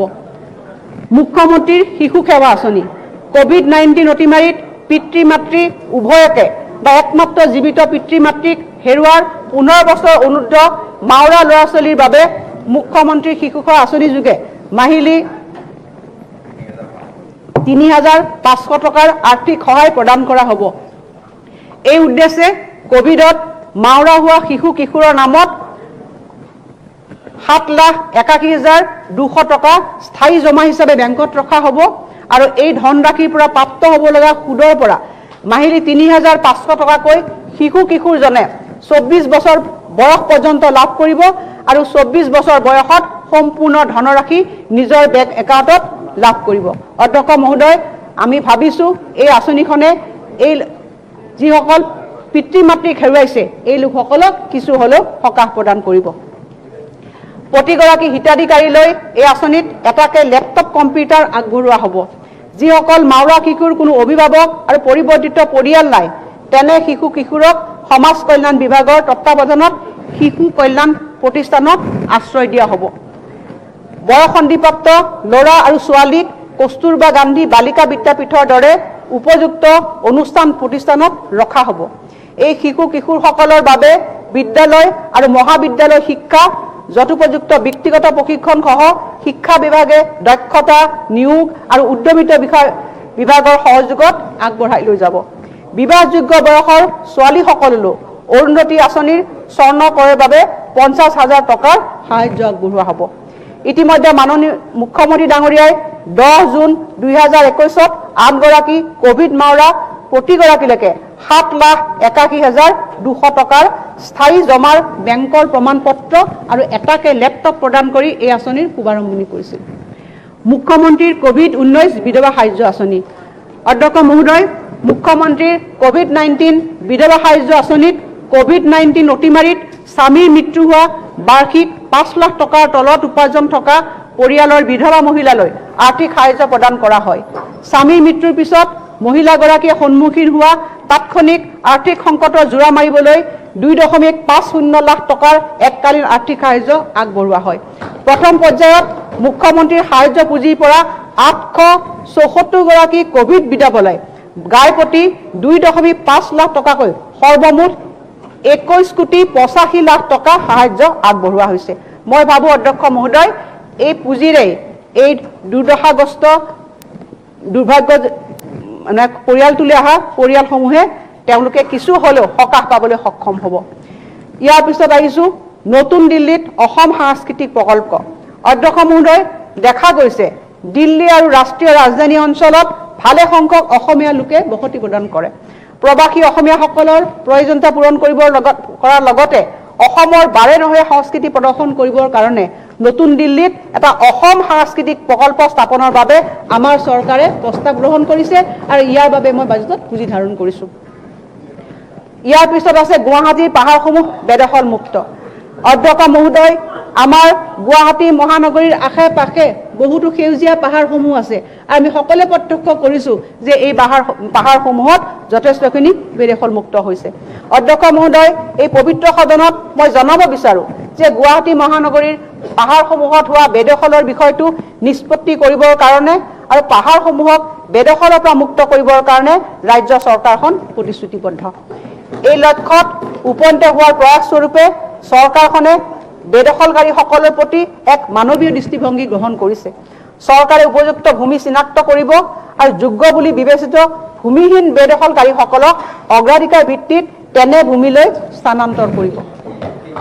ভৱিষ্যতে যাতে আৰু অধিক বেদখল হ'ব নোৱাৰে তাক ৰুধিবৰ কাৰণে চৰকাৰী অভিকৰণৰ জৰিয়তে ড্ৰোন আৰু আন প্ৰযুক্তি ব্যৱহাৰ কৰি পাহাৰসমূহত দিনে নিশাই নিৰীক্ষণ চলোৱাৰ বাবে এটা ব্যৱস্থা গ্ৰহণ কৰা হ'ব। ৰাজ্য চৰকাৰে মুকলি ঠাই সৃষ্টি কৰিব আৰু মহানগৰীৰ ভিতৰৰ বৰ্তমানৰ সকলো মুকলি ঠাই আৰু পাহাৰসমূহ সংৰক্ষিত কৰিব। অধ্যক্ষ মহোদয়, মই অকণমান এডিশ্যন এটা কৰি দিছোঁ। আমি পাহাৰত থকা মানুহসকলক বেলেগ